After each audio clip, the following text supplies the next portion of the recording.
All right, everybody. Welcome on in to NorCal Sports Network. Have no idea what happened to my opening. It's gone. I don't know what happened. Oh, gosh. Anyway, what the heck? Everything's screwed up here tonight. Where's my opening? Ryan, where'd my opening go? It's all gone. We're live. Okay, let's roll. I don't know what happened to the opening. It's completely gone. Everything's gone, Ryan. Video clips. I don't know what's going on. Say hello, guys. I'm all screwed up. I don't know what's going on. Technical difficulties. I don't like when the show gets screwed up. I agree, MF. Great show so far. Guys, go ahead. I'm going to bow out for a sec. All right. Well, a lot of things went down today, Lou. We have the Mets evening up the series, the Yankees going up 1-0. One of the worst officiated flags everywhere football games I've seen in a long time. Hard to watch.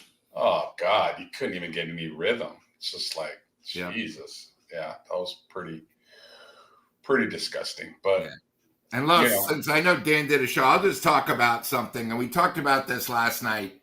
It's amazing in the playoffs. It doesn't, well, I guess first game of a 3-game series, but playoffs too. When a team gets out and wins really easy, like the Dodgers did 9-0, they never, ever repeat.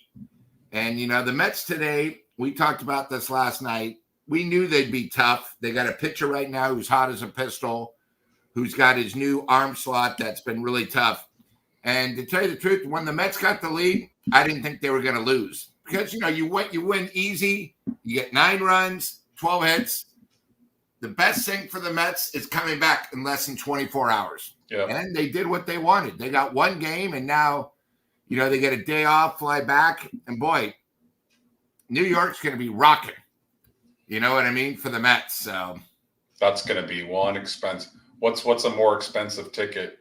Game 2, Yankees, Cleveland, or Game 3, Mets, Dodgers? Probably the Mets and Dodgers. I think so too. And that's rare that the Mets tickets is more expensive than a Yankees. But yeah, now I know knowing Dan, he's probably more interested in Game 3 of the WNBA Finals. So he would probably decide to go to that if he was in New York. Probably. Yeah. He's got a little feminine side to him. So. Yeah. So, but no. You know what? The best thing is baseball playoffs. It's unexpected, and the one thing I'll just since I know Dan spoke about the earlier game tonight, it wasn't about Judge. It was about 2 other guys that are under a lot of pressure. I mean, Stanton again with a Titanic tank. And then, of course, Soto getting them off after they had so many chances to score early. And then, of course, your little luck, like 2 pass balls with the bases loaded. But lay off Stanton. I wish you would have done that for me in fantasy. I had to bench him. The playoffs, so there is no fantasy in the baseball playoffs. Yeah. Hey, I found the opening for the show. It was hidden somehow when I dropped everything right before the show started, and I dropped my water, and I hit a button on the screen, and it what do you call that? Minimized the videos. So our opening, we didn't get our opening tonight. So let's do it. Do it right now then. All right, here we go. Welcome everybody. NorCal. I haven't even wait. I'm all screwed up. Who do we got in the show tonight? Maybe Los are tired from carrying that first 4 minutes. Probably. Yeah, here we go. Welcome to Here we go. All right, everybody. Welcome to NorCal Sports Network.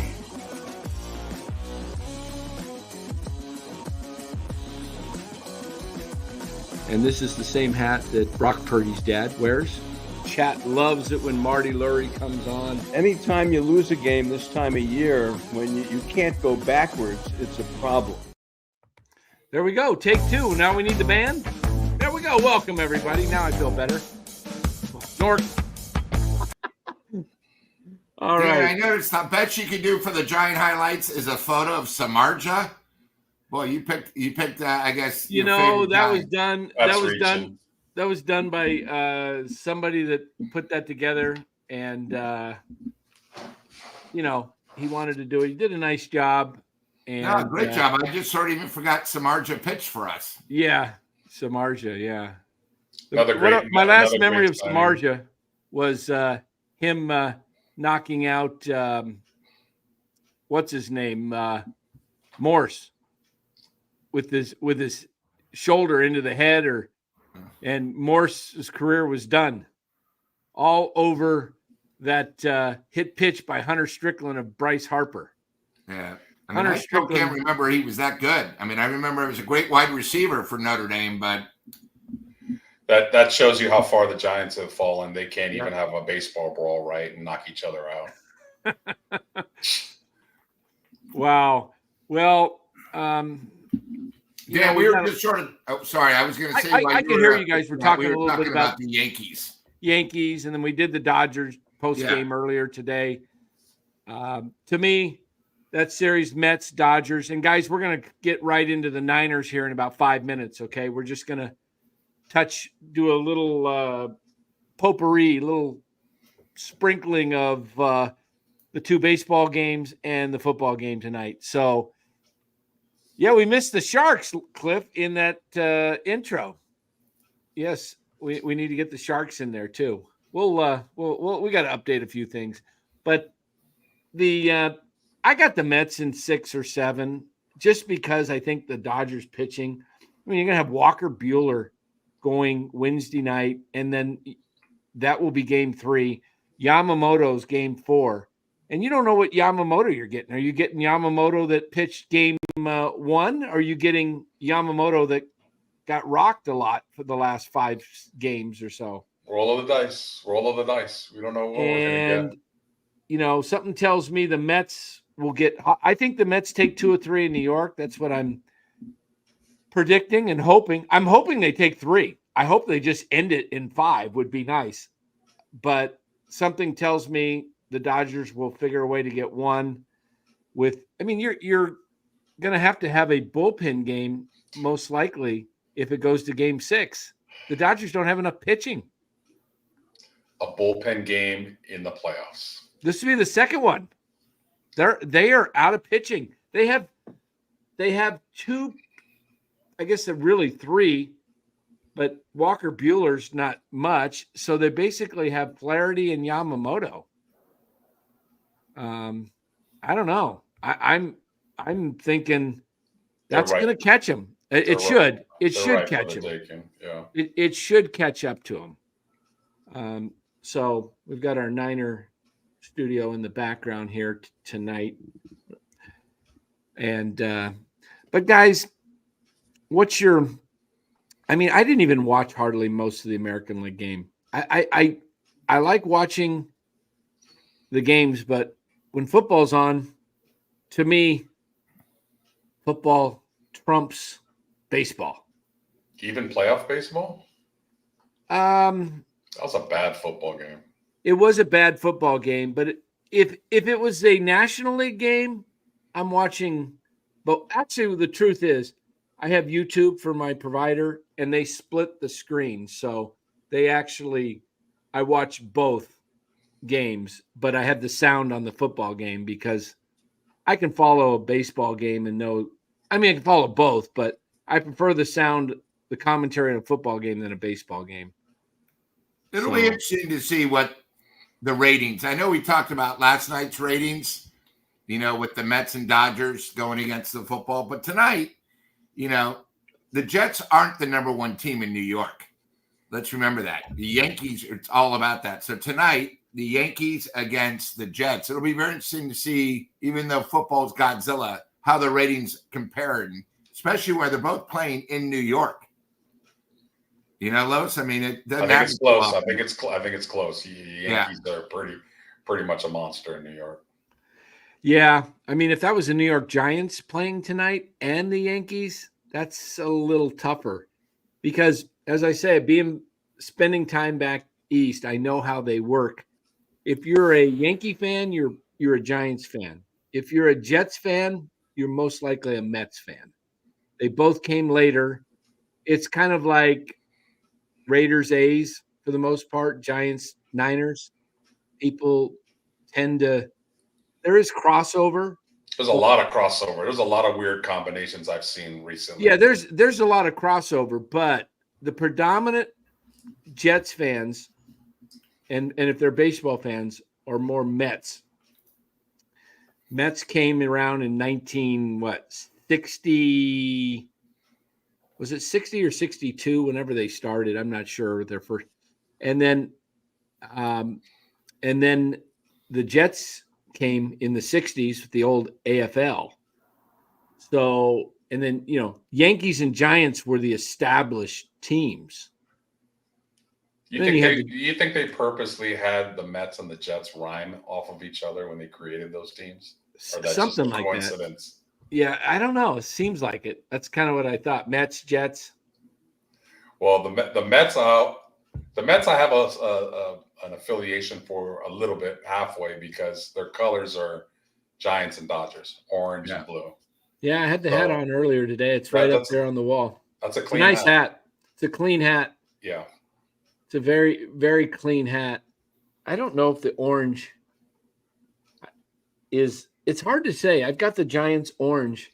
Just looking at your wall and looking at the hats right now, Dan, is it me or do the American League logos stand out over the National League? Well, let's take a look. I mean, the Detroit logo is clean. I think Detroit, Boston is clean. Cleveland's very clean. AL, I'm telling you, I think AL is for AL versus National League in hats, Lou.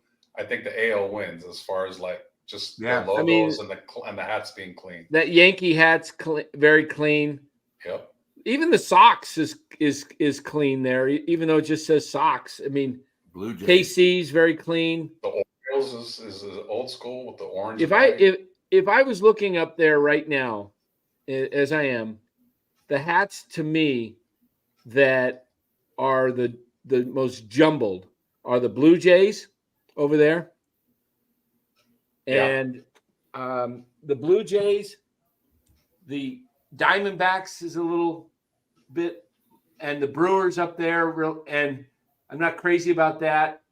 And I'm not crazy about the Marlins, which you could barely see over there, the bottom. To me, those are even Seattle's. I like a clean hat. I like the Cubs hat. That's very clean, Yeah. But yeah, and the Reds is pretty clean too. Yeah, I mean even St. Louis.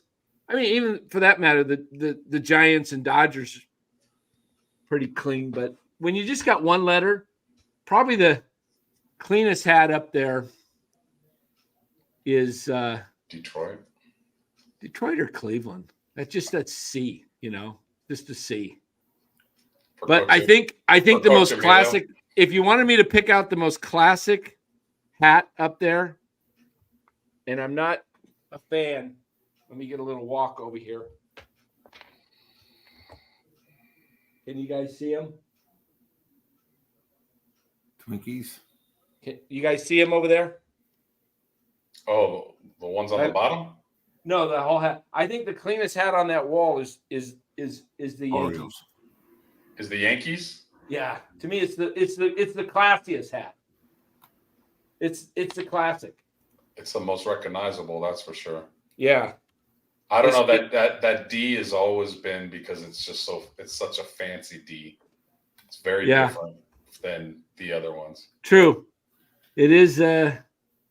It's so scrambled, that D. It's kind of like the city itself, if I may say so. Yeah.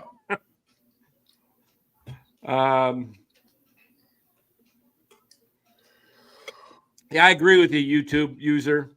Put the Chief Wahoo up there. I love Chief Wahoo. Man. Bring back the Redskins and the Indians. There we go. Major League. There we go. God.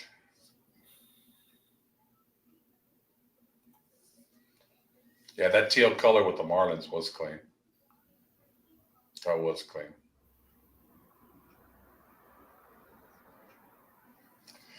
There's a lot of good logos though all over professional sports, but there's something about baseball. I don't know. Where is that? Hockey's got some classic hats too. The ones we saw in Chicago, the Blackhawks hat. Oh, Blackhawks are badass. How are the Indians and the Redskins abolished, but the Blackhawks remain? How's that work? Is hockey oblivious to that? Oh, the old blanket.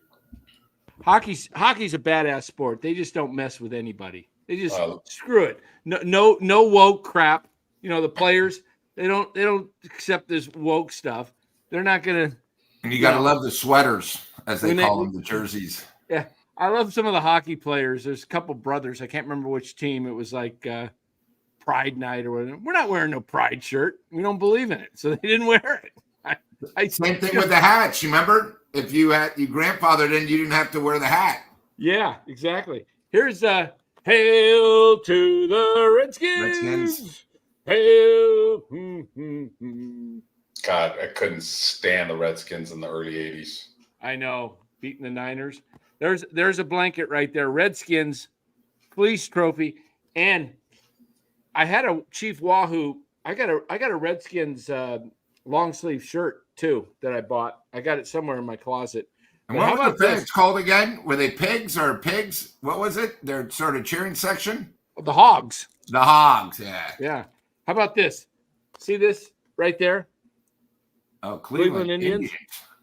19 what? What do you think it is? I'm going to remove the tape. Take a guess, guys. That's old school. What year? Established. Established? Oh, when they're established. 1941. No. Earlier? Might be more than that. Take a guess, Lou. 27? You guys ready for the reveal? You guys are way off. Oh, don't tell me they're in the 18. Oh, no. 19. That's ripped. It's 19. What does that say? 81? 01. Yeah, Lou. The Cleveland Indians just came around. They were established in 1981. On there, it was hidden. No, I knew it was a long time because their spring training was in Tucson. Yeah, home of the Tucson Toros. So I knew it was back like 14 or 21. I haven't opened this yet because it's kind of a. I'm thinking it's a collector's item. Are you waiting for them to win it? Yeah, that's right. Hope they win it. Maybe this thing becomes valuable. It will. It's unopened. Look, it's got the it's got the little things in there where you have to pull the plastic things out of it. Cleveland Indians. Here we go. No, it didn't go down in value with a rip. The tape's still, it's right on here. Terry Francona. Hey, wouldn't that be great if the Niners don't win it? How about if the freaking Indians and Redskins win it in the 24, both of them? The Redskins, have a great year, but they're still the little stepchild, and they were taken to the shredder. Yeah, I picked Baltimore. Yeah, Washington. We both lost tonight, Lou. We both lost tonight picking the Jets. I'm sick and tired of the old guy. How many more years do I got to put up with him complaining, getting lucky with the refs? Not a winner anymore. I'm a little disappointed in the field goal kicker, Zerline. How do you miss the first one? Did you see how windy it was? Yeah, but 32 yards? I know, but it went from 16 to 28 miles an hour. You know how hard it is to hit two crossbars on consecutive sides? That's almost impossible. You're never going to win that argument against a field goal kicker like Dan. I never hit a crossbar. I either hit him or I missed him by 30 feet. No, I actually never remember hitting the upright. On the Manicast, they even talked about that it's so rare on two opposite sides, just to say how windy it was. The 32-yarder, the wind's going right to left. Okay, it's going right to left. What I always second one, you saw how the wind took it. Yeah, when it hit it. What I would do in warm-ups. And you're the expert in every sport. I love it. I don't know if I'm an expert. I just happen to be a kicker. But what I would do when I was kicking and the wind was bad, I would figure out how much the ball was drifting. And I would attempt, my first thing was, okay, let's kick it toward, if it's blowing right to left, I'm aiming for the right crossbar. And it should, if I'm pretty accurate with that, it's going to blow back over and stay in. Now, the longer the field goal attempt, the harder it is to gauge. Yeah, obviously. Because the wind could pick it up much quicker. You know, I mean, it has a lot more time to fade. I once had a 55-yarder in college, and because it was so long, the wind was howling. I mean, it was probably, are you familiar with Solano County? Yeah, around us. Yeah, I live there. Okay, well, I was playing at Solano Community College. I was at Los Madonnas playing Solano, and the wind, it's just a wind tunnel out there. There's just nothing blocking it. It was blowing crazy from right to left. And it was also, yeah.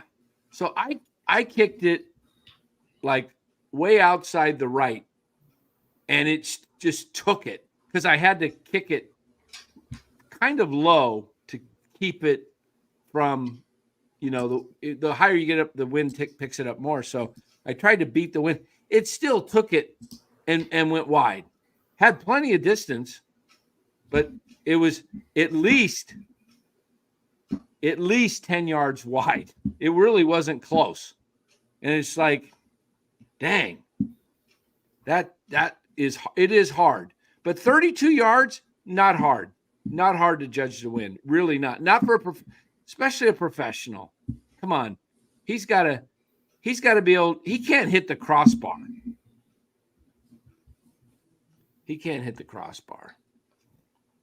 So, Not one, he hit two. One on each side.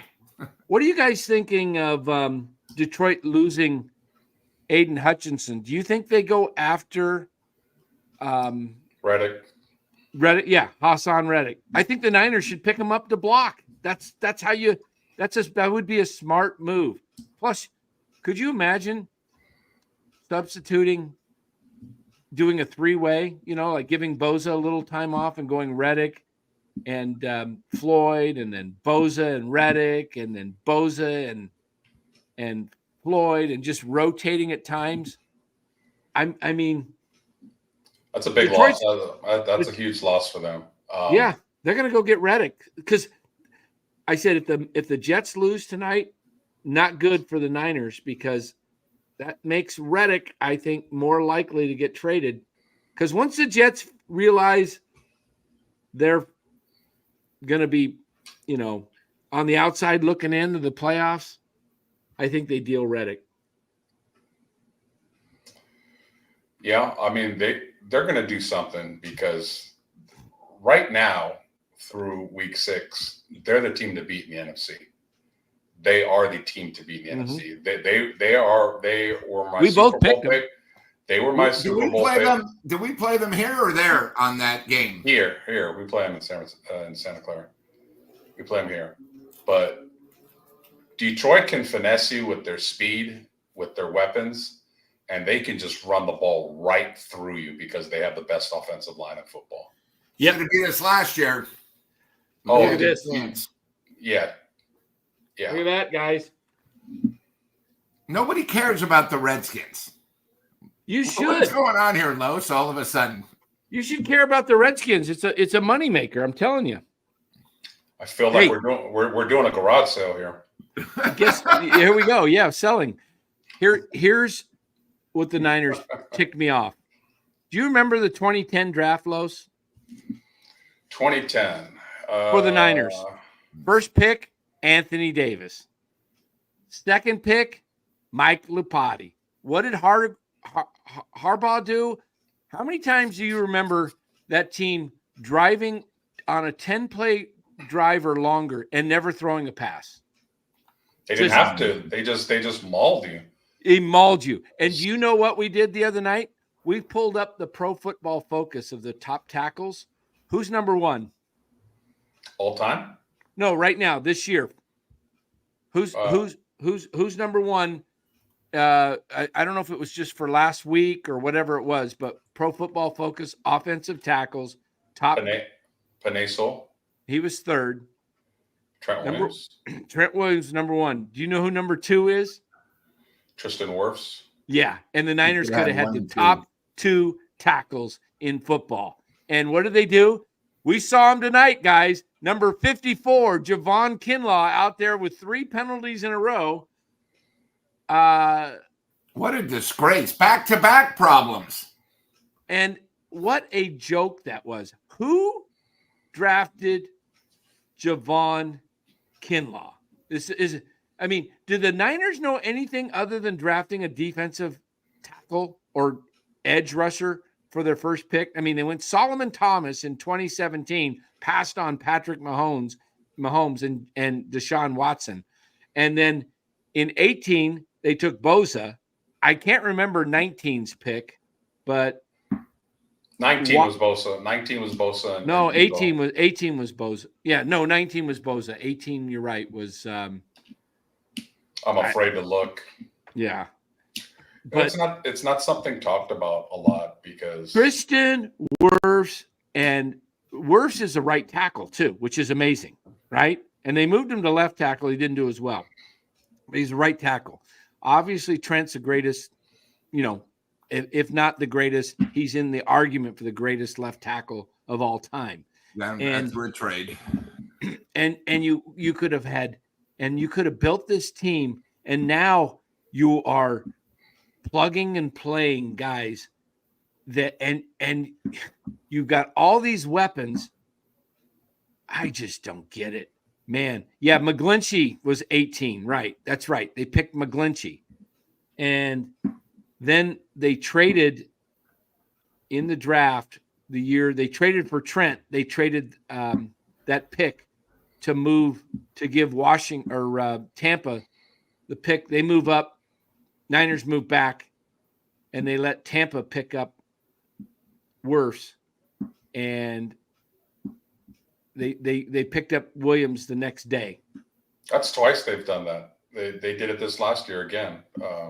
They moved down a pick or something, and Kansas City got that offensive lineman from BYU, the tackle. So hey, it's one of my biggest knocks against the regime is they don't prioritize offensive linemen.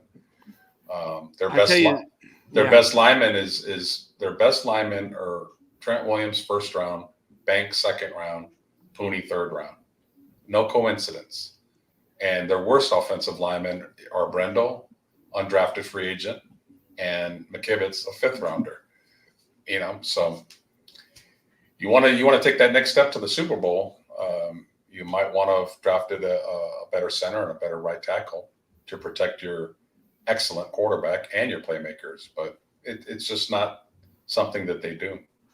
It kind of irritates me because, I see this comment in here, Joe Schmo, he says they traded for Williams and didn't draft Wirfs, like they only needed one when you could have had two.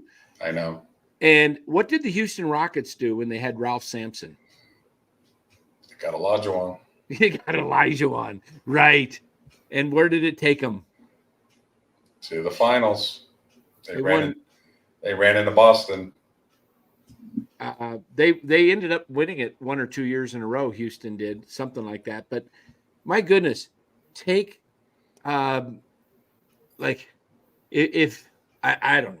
I don't know. It's just Javon Kinlaw was a reach because he had the injury problems with the knee, and it wasn't like he was.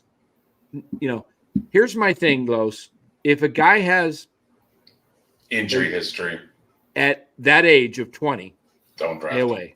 Don't draft him with your first pick. Overrated from South Carolina. Yeah, don't draft a guy who's had injuries at 20, 19, because now you got lucky with Bosa. Bosa had some injuries, but it wasn't. He had the torn abdominal.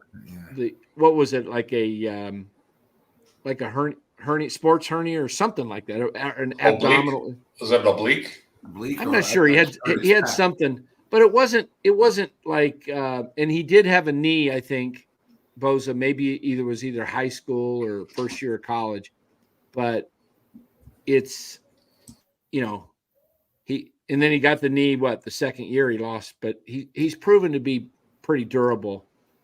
But man, it's a funny. big guy like Kinlaw, I'm not touching a big guy with knee problems because the weight will make it worse. Well, it's ironic that you mentioned the Houston Rockets because a lot of analogies are being thrown around that the Rockets are the Niners and the Chiefs are the Warriors. Just cannot beat that team. The Rockets were a very, very good team, but they were deep. And they were deep, and they had home field advantage that one year, and the Warriors were standing in their way every single time. And the Rockets will be known as a team that was very, very good, but couldn't win a championship because the Warriors blocked them. And now here we are. The Niners are a very, very good team, and the Chiefs have blocked them. Is this the week they beat them? My heart says yes. My brain, which I listen to on business decisions and in here, my brain says no. The Chiefs have every advantage. I think the Niners only have the advantage at running back and wide receiver. Everything else is Chiefs. Coach, Chiefs. Defensive coordinator, Chiefs. Offensive line, Chiefs. Quarterback, Chiefs. D-line, Chiefs. Chiefs, yeah. Linebackers is close, but Warner needs Greenlaw to pass it to the Niners side. Cornerbacks, Chiefs. Special teams, Chiefs. Hey, speaking of corners, what's going on with Lenore? I read something. Is he hurt? I didn't see anything about Lenore being hurt. I saw something that came across my phone and I didn't open it. Let me see if I can find it. It said something about Lenore. Let me see if I can. You know how you get those little flashes over your phone? Let me see if I can find it. I don't know if it was from what's his name? Guy Adam Schefter. That or Chase Senior on YouTube. I don't remember. Chase. I don't remember. I can't remember who had it. No, it said something about Lenore. Is he going to be available? I thought, what? I didn't hear that. Well, the Chiefs are down Rashid Rice. He's not playing. But correct. But it doesn't matter. It's like they didn't have anybody in the Super Bowl besides, Kelsey. And they still found ways. They still found schemes to get people open. Xavier Worthy is a problem. Football is a lot like boxing. It's styles make fights. I'm putting Renardo Green on Worthy. Yeah, the Niners have one of the slower defenses in the league, and the Chiefs have one of the fastest offenses in the league. So think about that. They could be beat up top quite a bit. And, the Chiefs got a good offensive line, so they're going to be able to hold them out a little bit. Kareem Hunt has found the fountain of youth, and he's running well all of a sudden again. And I still got the Niners kryptonite on defense. Well, Chris Jones. The Chiefs have just, they don't have the more talented roster, but every time it's a game, it's whoever has the better game plan and who executes it better. And the Chiefs don't beat themselves. The Niners have not played one clean game against the Chiefs. In all 4 games they've lost, they're 0-4. They never play a clean game. They always turn the ball over. They always have a bunch of penalties. The Chiefs will not beat themselves, and that's the difference. Dumb penalties too. Stupid penalties. Yeah. And that's the difference in these games. And if it's close, Spagnuolo and Reed will make the right calls. And so far, Shanahan and whoever the D coordinator has not. It's come down to the right play. If you look at that Super Bowl last year in overtime, the Chiefs called a screenplay on a Niners blitz and busted for about 20 or 30 yards.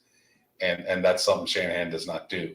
You would think that the screen game would be a big part of your offense when, your line is kind of leaky and the team you're playing blitzes a lot, which checks off both. The Niners line is leaky and KC likes to blitz. They've beat the Niners twice in the fourth quarter in the Super Bowl. So what's going to be the reaction? What's going to be the adjustment? That's what we all want to see. Yeah. What are you going to do to stop KC's blitz? What are you going to do to stop Chris Jones? You can't let the same people beat you all the time. Over and over. Chris Jones is the only guy on that D line that is an absolute stud. I mean, the Niners did a very good job for years blocking Aaron Donald. And Aaron, as good as Chris Jones is, Aaron Donald might have been beat. Yeah. And the Niners always blocked Donald well. I don't know what they did, but they focused on him, and he was never really, truly a factor. But for the life of me, Chris Jones just owns the Niners. And Mr. Pooney, who's been great, you're going to get tested this week because the level of play that you're playing against is going immeasurably up. So I would like to see the Niners play one clean game against the Chiefs and see what happens. No turnovers. They got chances instead of a 10-point lead to be up 14, sometimes 17. And they just can't convert. They let them hang around, and then the better team winds up winning. I agree. Great point, Los. They let them hang around, man. I mean, Tampa Bay was the one team that played them in the Super Bowl, played them in the playoffs, and they just kept adding, and they kept adding, and they kept adding. And that's what you do. You step on a team's throat. And when the Niners have had the Chiefs down, they don't. They just let them hang around. And it's always in that third quarter. There's like this tiny moment where the Niners get the ball and they can go up 17. Yeah, they can't do it. And they can't do it. So we'll see. I'd love to get that monkey off their back. But Niner fans got to understand, if they beat the Chiefs, that doesn't mean anything. I mean, mentally, it's great. It's not payback for the Super Bowl. Yeah. It's going to be tough. Do you know? I guess I don't know if this is true or not. I saw this on X that the officiating crew's been announced. Do you know who it is? I don't know who it is, but I'll tell you what. I would love the officiating crew. Yeah, exactly. That's what we're used to. You know what officiating crew I wanted for this game? The one that officiated tonight. Because I've never seen so many offensive holding calls in my life. Oh, yeah. So maybe they might actually throw some flags on the Chiefs because they hold the Niners every game and it's never called.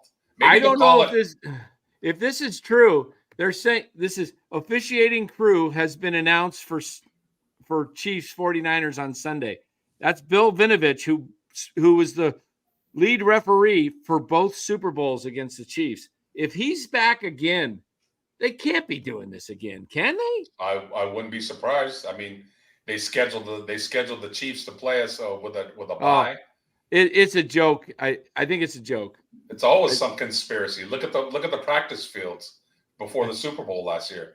Chiefs always they don't need the advantage. They're the champs. Why do they always need to get an advantage?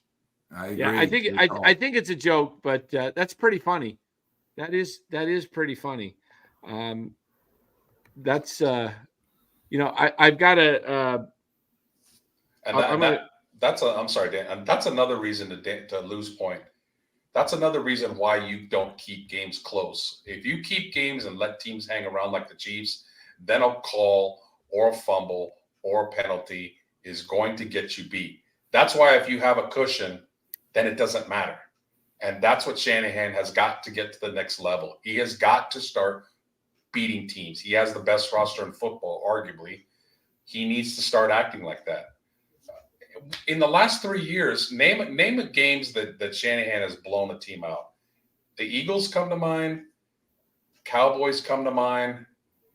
But when it comes to the playoffs, despite being a number one seed, despite having all their talent, we've struggled. It's always a close game. It's always a tight game. And when you have a tight game, then weird things can happen. And it does against the Chiefs. So Detroit, we're down.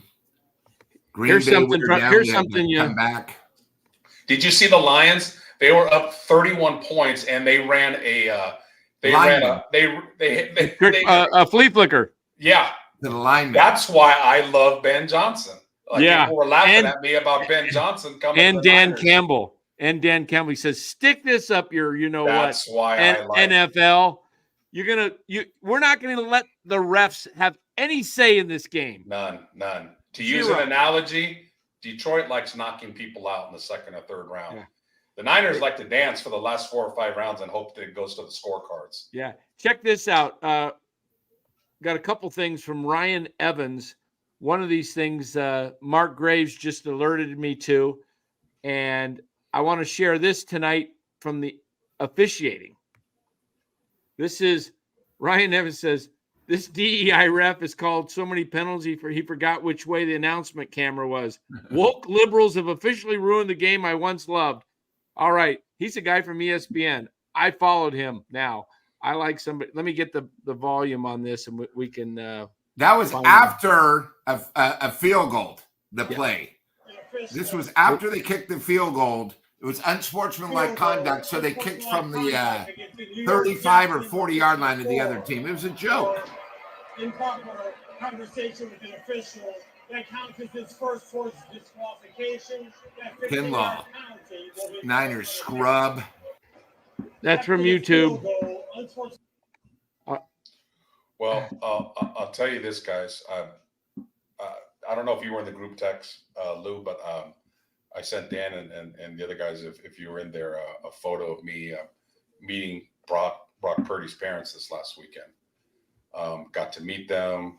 You know, I'm going to talk to his dad. So we had an interesting conversation. And I'll just say this. I'm not going to say everything that was said because I don't want to throw anybody under the bus or anything like that. And one thing that I really took note at that Sean said, Sean is Brock's dad, is he said Brock will always protect his coach and Brock will always protect his teammates. He will not throw any of his teammates or his coach or anybody in the organization under the bus. In other words, if he's feeling a certain way, he's not going to come out and say it. I came out of there understanding that family has a very strong faith. They're very religious, and Brock's raised the right way, man. I came away very, very impressed about his family and the way they do things. What I will say, in so many words, is that there's a little bit of confusion as to why in year 3, a very smart quarterback like Brock is still not given the ability to audible calls and to change offensive line production.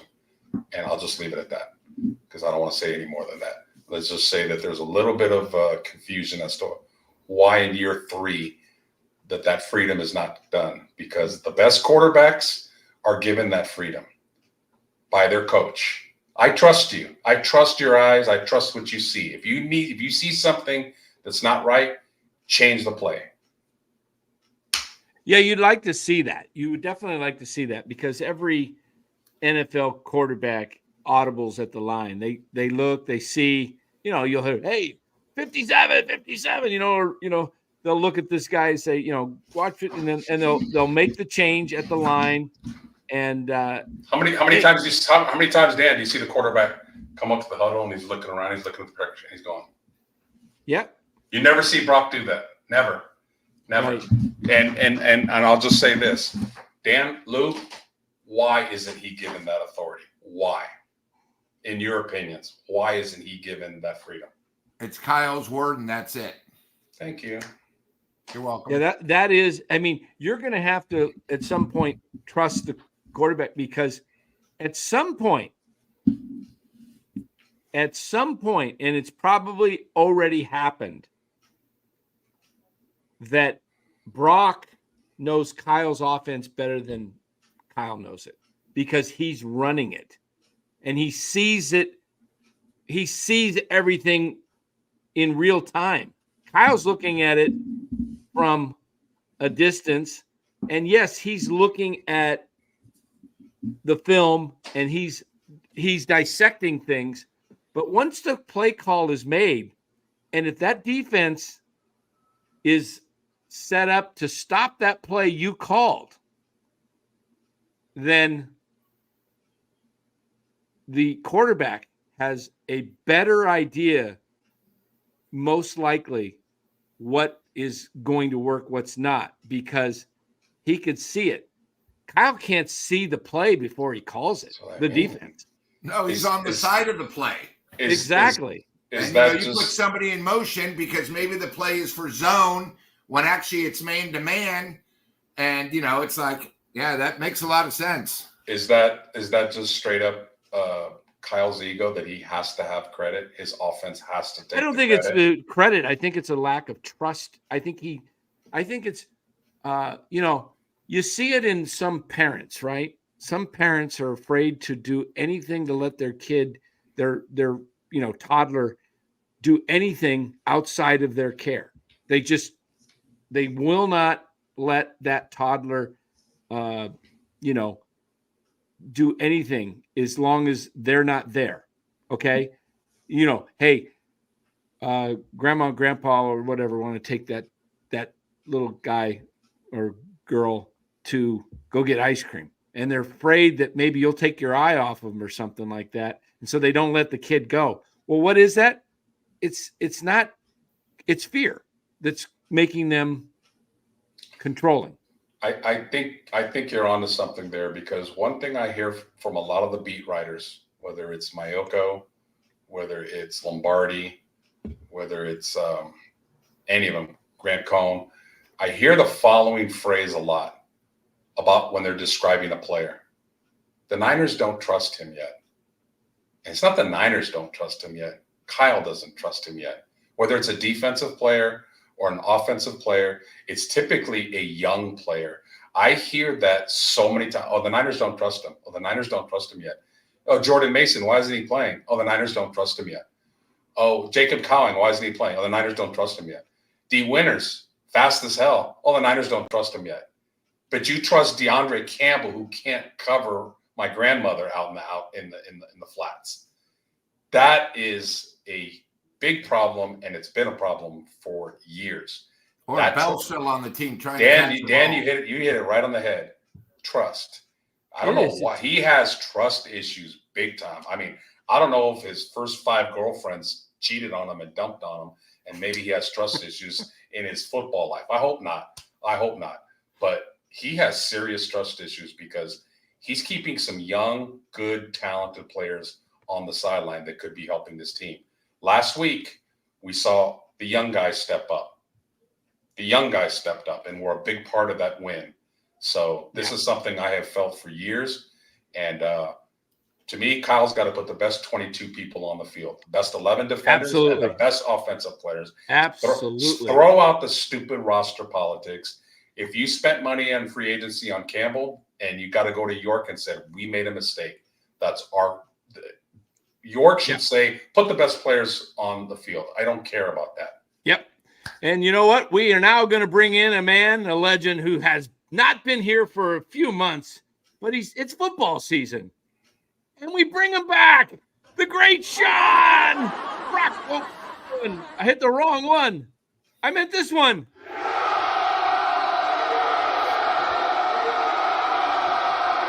What's up? I hit the wrong one. Good to see what's you, Sean. going on? Can you guys hear me? What's up, Sean? Yeah, we hear you good. Invited Los. our man Sean because I saw the picture of Bill Vinovich in a Kansas City uniform, and I saw you said that can't be effing real. I think it's a joke. It's a joke. I saw that and I said, I got to bring Sean. Yeah, I immediately Googled this week's assignments, and they're not released yet. I think they release them tomorrow. Wouldn't it be something if they do?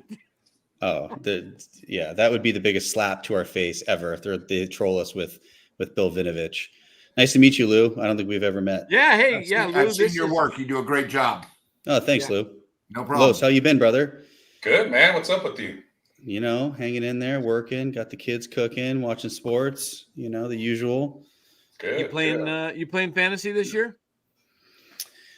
I'm in one league. It's a waste of time. This is it. This is I took the end year of off, Sean. I took Congratulations. That's a good Yeah. move. Yeah. I parsed it down to just this one this one league because it was a keeper league and I had such good keepers. But fantasy's done, man. There's too many injuries. It's not as fun as it used to be, in my opinion. That is a real good point. Injuries are so ridiculously out of control that you're just mixing and matching, and it's all luck. Whoever your backup running backs and backup receivers are going to actually win you the league. Exactly. We got to start promoting the season pool, the commissioner on here, because I got into it. I got knocked out in week 1 on the Survivor, but I'm doing okay with Survivor 2. They started Good. week 5. I've got week 5 and 6 correct. I advanced both weeks. But tell us, how you doing in the one pool that you are in where you pick 5 each week and you got to pick the spread? Last year you finished pretty high, but Circa Millions. Yeah, I finished 106th place out of 4,500. It's in first place $1 million. $1 million, guys. Yeah, $1 million. I don't know. Damn. I had an 0-5 week in week 2, and so I just have been. Yeah, it's pretty tough to win the contest if you go 0-5. You have to really crush it the rest of the year. So I don't know. I'm probably in the middle of the pack, not doing that great. I've gone like 3-2, 3-1-1 each week. Hey, so. Sean, a good friend of mine tied for 3rd 2 years ago. And Circa Millions? Yeah, in Circa Millions. And that that's was awesome. The one that sort of was the changer was, of course, the Bills game, where they actually gave a half to each person that picked it. When who was the guy for the Bills that almost died? Oh, Hamlin. Was that last year? That was 2 years ago. 2 years ago. Yeah. So my guys winded up finishing a tied for 3rd, 4th, and 5th, and they only lost by 1.5 because each person, if you picked one, you got a half point. The other one got a half point. They went up, made 200,000. Oh, take that all day long. Everything. 200,000 for $1,000 bet. I think it's $1,250. It was 2 years ago to join. No, it's always $1,000, but you got to pay a proxy. And then they had 2 guys that each went in, and then the other guy finished like 980 something, and he made like 2,800, so he made money. But last year they were down in the dumps. Yeah, top 100 gets paid, and there was one Cowboy game in like week 16 or 17 that just I totally got hosed, and that was the difference of me cashing and not cashing. Yeah. But Sean, are you going to the Niner game Sunday? No. Cowboys next week? No. I don't even like going to Levi's. I really don't. I think it's a total shithole. Boy, worst parking ever. No, there's worse. I mean, the Candlestick wasn't that great, but the sun is just brutal, just nasty. Like I had some friends that have season tickets, and they went obviously 2 weeks ago, and it was just. I should have bought my season tickets. I had them. They were in the 200 level, behind the end zone, in the shade, under the very last row of that level. So I had nobody behind me. Sean froze. Let's see. Yeah, can you hear me? Yeah, I can hear you. Yeah, my screen's frozen. That's weird. Okay. But anyway, my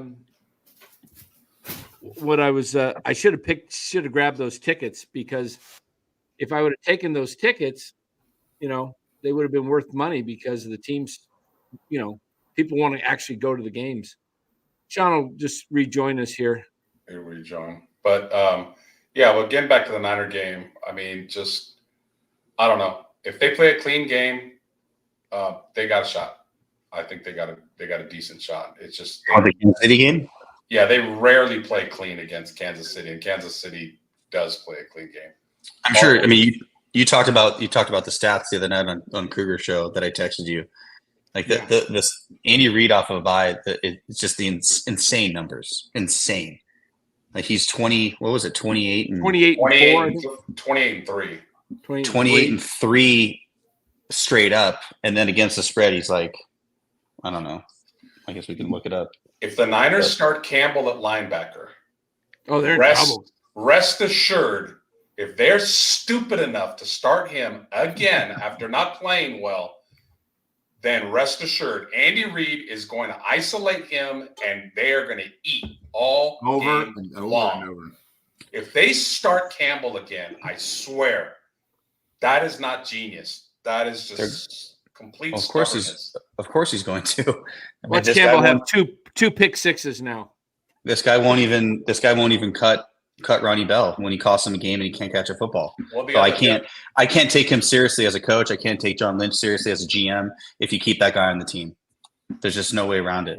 He's still on the fucking roster, and I don't see him doing anything quality. I mean, like Larry brings up multiple times, there's so many other players on other teams' practice squads that are significantly better than him, faster, stronger. And Yeah, I don't understand. By the way, Sam Womack is balling for Indianapolis right now. of course, Secondary. yeah. But Larry Yeah, also backs Kyle and rips people that make fun of him. So Here's the numbers. Andy Reid's. Oh, sorry. Go ahead, Sean. Go I was ahead. going to say Andy Reid's teams, so Philly and Kansas City, have a record of 21-3 after a regular season bye. Andy Reid's teams have a record of 28-4 after a bye if you include the postseason and the Super Bowl because you get a week before the Super Bowl. Yeah. 28-4 straight up. Home games, which just doesn't matter. He's 12-1 in home games off a bye. And against the spread, Reid's teams have a record of 22-13 ATS after a bye week, 62.9 win percentage against the spread. Maybe this is the year the Niners actually do something because people aren't expecting it. I don't expect them to win.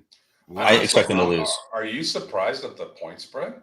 Yes. I couldn't believe that was a weird spread. Why are the Niners favored by one? They have no reason being favored. Well, home team is worth 3 points. So they think they're only on a neutral field. Kansas City would be favored by 2. And that shouldn't be. I don't Kansas see City even that. should be favored by 6. I think 6 is high, but 4 I could see. The last time they came here, they blew their doors off. Well, look at the roster though. They lost Rashid Rice, a real quality individual that he is. So nice. Yeah. Oh yeah, So they've lost a lot of talent. But so Rashid Rice, Pacheco, he's out. Clyde Edwards-Helaire, he's out. They got Kareem Hunt, who was working at I don't know what he was doing. He ran for 100 yards last week. Yeah, he's off the scrap heap. So they got Juju Smith-Schuster, and I don't know who else they got on as wideouts. I think they got Xavier Worthy is quick. He's super fast. I wish the Niners would have had some stones and moved up and grabbed him instead of Pearsall, but they don't. They can't think like that. They can't think outside the box. No. I think Pearsall's going to be okay though, because I think he's going to be the answer in the red zone because he's very quick. It's reported. I heard Larry saying he kind of almost glides. It's like you don't even see his move. It's just so quick, and he's got a really good catch radius because he catches everything that's within anything he touches with his hands. He usually catches. So, and he's a 4.4 guy, but he gets open, and that's the thing. The Niners.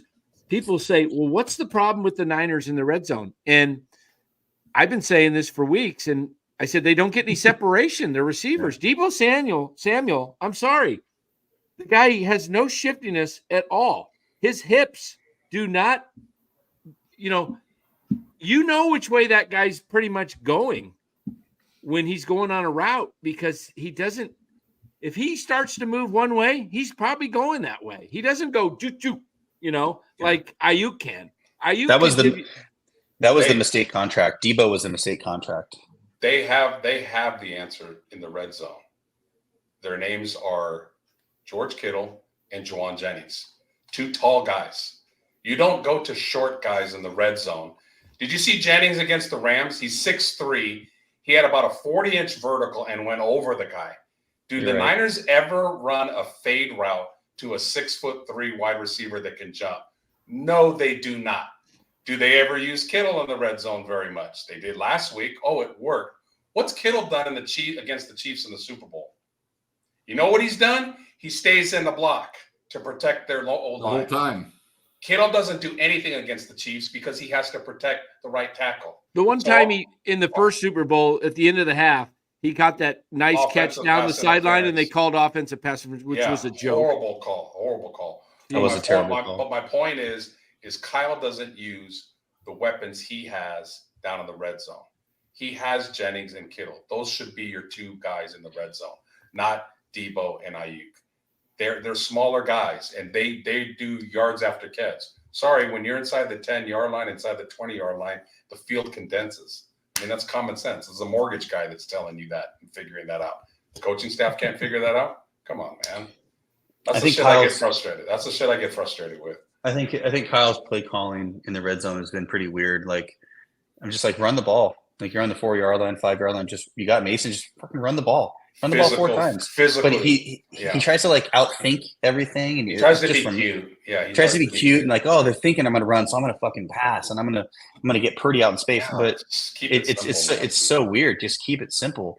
I just on a macro level, when I look at this game, if you just look offense, defense, and then vice versa, Spagnuolo is dirty.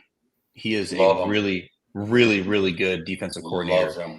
I see them. I don't think he's going to, confuse Purdy. I think Purdy's top 3 quarterback in the league. I think he's elite, but I think their defense is going to cause some problems for Kyle's offense. I agree. And then on the other side of the ball, unless the Niners always have played the game of the year defensively, I think Mahomes can move the ball down the field. I think the Niners lose this game.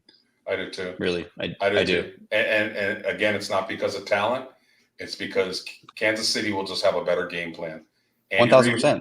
Andy Reid is going to find weaknesses in the Niners. And by the way, the Niners have 2 strong safeties back there. They don't have a typical ball hawk free safety. They got Jair Brown is more of a strong safety playing the box. Mustafa's not going to have to play strong safety because Hufanga's hurt. He's more of in the box. So what they're weak at is the post route. And that's a bad sign when you got Xavier Worthy. I could see Xavier Worthy catching some deep balls this week. And then on the other side, Spags just knows exactly what Kyle's going to do. Kyle's got to stop being predictable because Spags knows he's going to try to throw the ball over the middle. He's going to try to – well, he hasn't. He actually gotten away from play action. If Kyle wants to win this game, he's got to go outside the box. He's got to stop looking at his call sheet and start to come up with plays that will work against that defense. Chris Jones is going to win the game for them. You know what's open against Kansas City that I see on the All-22? The flats. The flats are open. Quick throws to the flats. Kyle likes to throw over the middle. Throw to the flats. You got to utilize. See what I love to do. Use check in the flat. Yeah. I love to do when I used to call plays for the kids that I coach is in Pop Warner. I would constantly just like you said, Los. I would hit a guy just flat until they would start to move over. And what I would always do is if a play worked, I'd just keep doing it until they change their defense. Until they stop me. And then but I'm doing it with a mind to set them up because I'm gonna boom, boom, boom, and then I'm gonna hit the middle when they move that backer, when they cheat that backer over to compensate and get out a little bit further, man, hit him on the slant right there. Boom. Where that backer just left that area, now you can hit the quick slant. But you got to just continue to – that's the one thing Kyle doesn't do that Bill Walsh, I used to love, would do. I still go back to that 1981 drive, NFC Championship against Dallas. Linville Elliott on sweeps. He kept going sweep.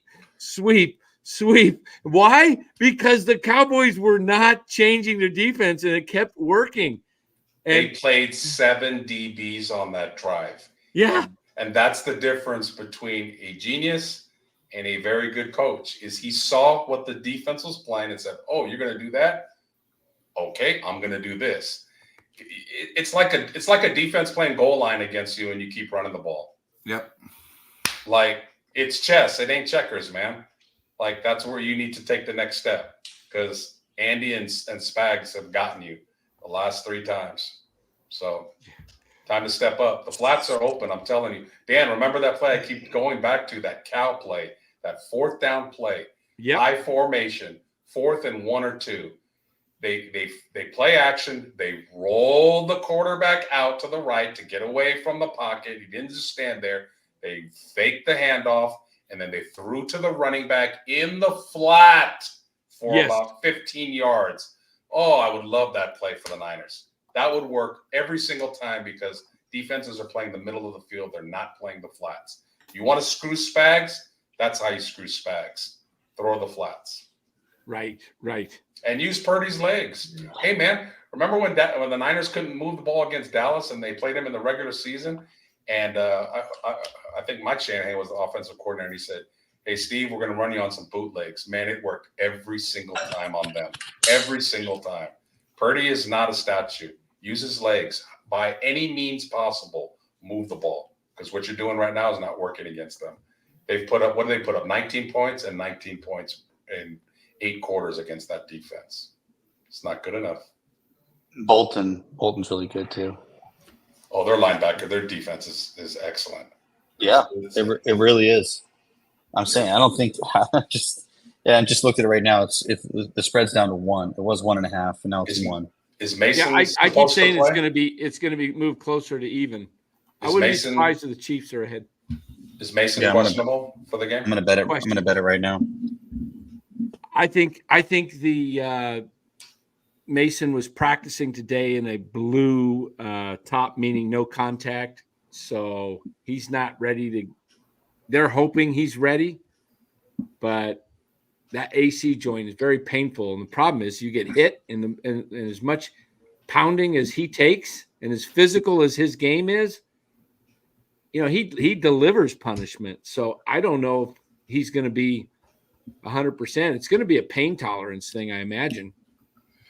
The problem with some of these people that talk about the Niners week to week, and granted, Brendel and McKivitz have been the weakness on the offensive line, but they've actually played well lately. But here's the thing about it is you can't, as a content creator, come out and say, they're playing better. You have to see who they're playing against. Seattle does not have a very good defense. So, of course, they're going to look a little bit better. Or when they play New England. So, if Brendel and McKivitz play well against this defense this week, then you could say, okay, they've improved. They're doing better. That's how football is. I mean, depending on who you play week to week, you can't just make a comment like that and say, oh, they look like they've improved. They've played better. Yeah, well, who are they playing against? It's a difference between fighting Joe Frazier and fighting Tex Cobb. There's a difference. So if you look at the Chiefs' schedule and who they've beaten, what do you think that they've had a couple of decent wins, or you think? I mean, Baltimore on opening night was a good win.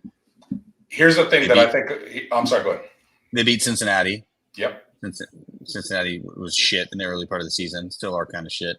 They went to Atlanta, beat Atlanta in that crazy game, beat the beat the Chargers in LA, and then beat New Orleans at home.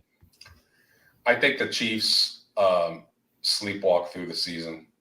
I think they are not very motivated. I think they'll be motivated for this one, though. Oh, you know why they're going to be motivated for this one? Because Deebo Samuel went on his podcast 2 weeks ago and said, we've been the best football team for the last 4 years or 5 years. He said that. You don't think the Chiefs are not a talking team. They're classy, win championships, and they don't talk too much. You don't think they didn't hear that? You know what I would do if I was the Chiefs? The Niners like to come out with their boombox and come on the field. If I was the Chiefs, I'd come out with 2 Lombardi trophies and run out of the tunnel with every player wearing a Deebo Samuel shirt. That's how you talk shit back. That's what the Chiefs should do. I mean, God, I know Andy Reid wouldn't let them do that, but they should. How does Deebo Samuel come out and say that? We've been the best football team in the last 5 years. No one ever said he's a fucking Rhodes Scholar. No, dude. No. Not the smartest. You have no Lombardi. Not the smartest dude. No, but no, I think the Chiefs will be very motivated for this. Brady's announcing they'll be motivated. Oh yeah. Oh definitely. He is. Brady's on the call. Yeah. So Let's see. Did they release the assignments yet? no, I looked. And Sean, Yes, sir. I just wanted to show you. So that's what it looks like. Yeah, I've seen that. I got a buddy that finished 7th 2 years All ago. right. Probably the same year that your guys finished that. Farley Betts, he finished 8th. Yeah, 165,000 or something. Dang. Amazing. What a Yeah. So Yeah. And you were gonna do it. You should have done it. I know. I was really close to doing it, and then I thought, geez. I had another buddy that I'm not great at picking one. I'm not great at picking spreads. I'm not even, look, I'm not even great at picking games straight up this week. it's very hard. It's very hard. Yeah. It's very hard. You have to get lucky on a lot of shit. How many games were there played this week? I got 9. I missed 5, 9 and 5. Was Chalk I think was what 13-1. You know what I mean? Like if you took the favorites, the casinos finally lost. Chalk was 13-1 this week. Look at all the favorites. Yeah, apparently this was like one of the worst weeks for the sports books in like years with tonight's game with Buffalo winning. Just terrible. But they said the first 3 weeks of the season they made more money than they almost did all last year. Yeah, because not only were the dogs winning, they were winning straight up. So the money lines, they were just getting blasted. Yeah, all the parlays, all the teasers, everything getting blown up. Sean, we've seen a lot of weird lines over the years, over the decades, and you know the rule of thumb: when a line is kind of too weird, you go the other way. Like like the books want people to bet Kansas City, which tells me the Niners might have a chance to win this game because all the money is going to go on KC. The books need to come back this weekend. They need to bounce back because, again, we just broke it down. The Niners have advantages in 2 positions. And, oh, by the way, we haven't even mentioned special teams. Niners have the worst special teams in football. Guess who has the top 5 special teams? Kansas City. So Niners have no kicker either. And the Niners kicker is like dinged up.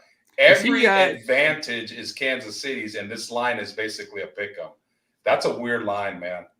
It is a fishy line. That tells me that the NFL might have the fix in to make the Niners win. The NFL may have. Hey, you know what? We're said it here on this channel. The Niners may 80% of the money on the Niners, 83% on the over. 80. What was it? 83%. Well, it's so early, but 80% of the money that's been bet is on the Niners, and 83% has been on the over. 83% of the bets are on the Niners? No, 83% on the over. The total? Yes, on the over. And then 80% of the money's been on the Niners. Why? Again, it's only is that on the Action? Only one day. Is that on the Action Network? No, I do a thing called Wager Talk. Are you familiar with Wager Talk? Of course. Yeah, Marco D'Angelo. Yeah. Yeah. Yeah, Marco started with the Prez. So are you on the Wager Talk? No, I'm looking at it up here too at the same time. Oh, okay. But you're not on you're not one of the guys on Wager Talk. No, I just see it so you can sort of get an idea of where the money's going. I look at it for college. I don't, I just see where, there's totals that go up 2 points and then you see how much money's on the total. It just, helps you out. Sure. I'm in the background here trying to pull something. John, we're talking about stuff that these guys have never heard of, probably. What, people in the chat? Yeah. I feel like the spreads are talked about so much now compared to years past. I think people are kind of hip to it. I mean, it's kind of lame that we can't, legally sports bet in our state. That should have been passed last year, but they ran those stupid ads saying like, "Oh, every kid's phone's gonna turn into a gambling device." Casinos, well, that's what happened. You wouldn't have a budget problem anymore. Yeah, exactly. The billions and billions of dollars in taxes they would have made from it. But we don't want that. We don't want to. No. We don't want to improve the state. Wow, that's a bad idea. I agree. It's a bad idea. Yeah. Hey, thank you, Sentinel Football Channel. We appreciate that. We got some competition out there, and he's liking what we're saying. Good to hear. You're in Arizona, right, Lo? Still? I am. Is it hot? Hottest summer on record. Yes. Is it still hot? Yes. It usually in October it cools down, and it's still pushing 100. It's supposed to cool down this week though, but it was 100 today. It was 100 today. Yeah. No. Supposed to cool down. Yeah, it's still 100. Yeah. No. I'm out of here this weekend. I'm going to Baja. I'm going to 75 and 60. There you go. Yeah, I'm out of here. My cousin just flew to Tahiti. He just flew to Tahiti yesterday. Nice. Yeah, he normally goes to Hawaii, and he was like, "I'm gonna check this out. It's supposed to be like really nice in Tahiti." Let's switch it up. Hey guys, want to just give out a shout out to our sponsor of the show. If you have any need for legal matters, make sure you give Chapman Law Group a call over in Marin.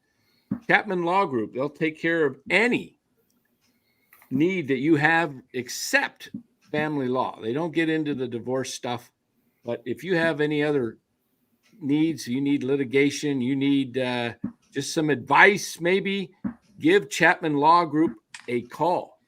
Chapman Law Group, not to be confused with Matt Chapman. Chapman Law Group hits it out of the park every time, whether it's a stressful situation, it's an easy situation. Chapman Law Group will come through with you for you. And they come through in the clutch. They come through in the clutch. So give Chapman Law Group a call, 415-613-9483. We'll run the ticker along the bottom here.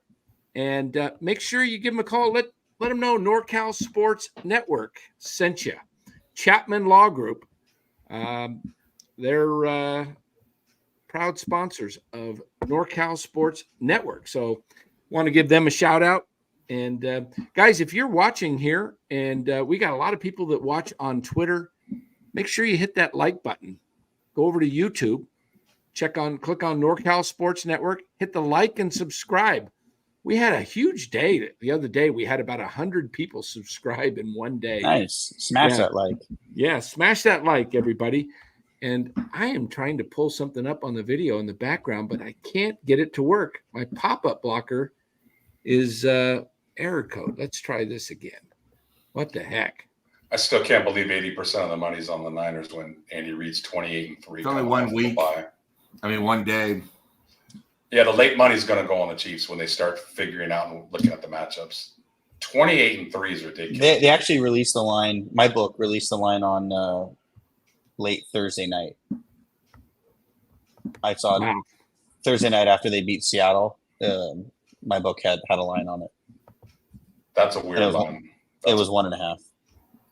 That's a weird line. It is. It's super fishy. It's very fishy. Interesting. Yes, yeah, that is definitely. My initial read is to bet Kansas City. Mine is too, until you see how fishy it is, and then it's like, oh, you want us to bet on Kansas City, so I'm not going to do what you want me to do. I like the over too. I think you could probably get away with the over. What is the over under? What is it, about 46? 46.5. 46.5. Yeah, 46, 47. 46.5, 47. Or just close the total down. Take KC plus the 8. You're looking good. I would do that. That's a great call. That's a great call. You know how good Pooney's been? Pooney's been so good that he's not only been able to block the guy in front of him, but he's been able to help the two weaknesses on the line, Brendel and McKivitz. Like if you watch him, when is Feliciano coming back? He says he's ready to go now. I would love to see him at center. Yeah, put him at center. And do you give what's his name? The starting right guard last year. Burford. Do you give him a shot at right tackle, or is that's what he played in college. Is he got long enough arms for that? He played tackle in college. Yeah, but a lot of guys in tackles, they say they have short arms and they can't get their, they're not able to get those arms out there enough. He's been practicing at right tackle already, and I think they're just kind of waiting to see on McKivitz. McKivitz may not have given up a lot of sacks this year, but a lot of that has to do with Purdy. He's given up a ton of pressures. Watch the film. He's getting beat a lot, especially by speed rushers. McKivitz is a problem when he plays good, fast defensive ends. So those two guys are always going to show up as problems in close, tight games.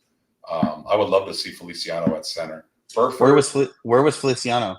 He had some kind of injury to start the year, but he can play center and guard. Pooney's locked down at right guard. So you put Feliciano next to him, Feliciano goes 315. Brendel's a small center.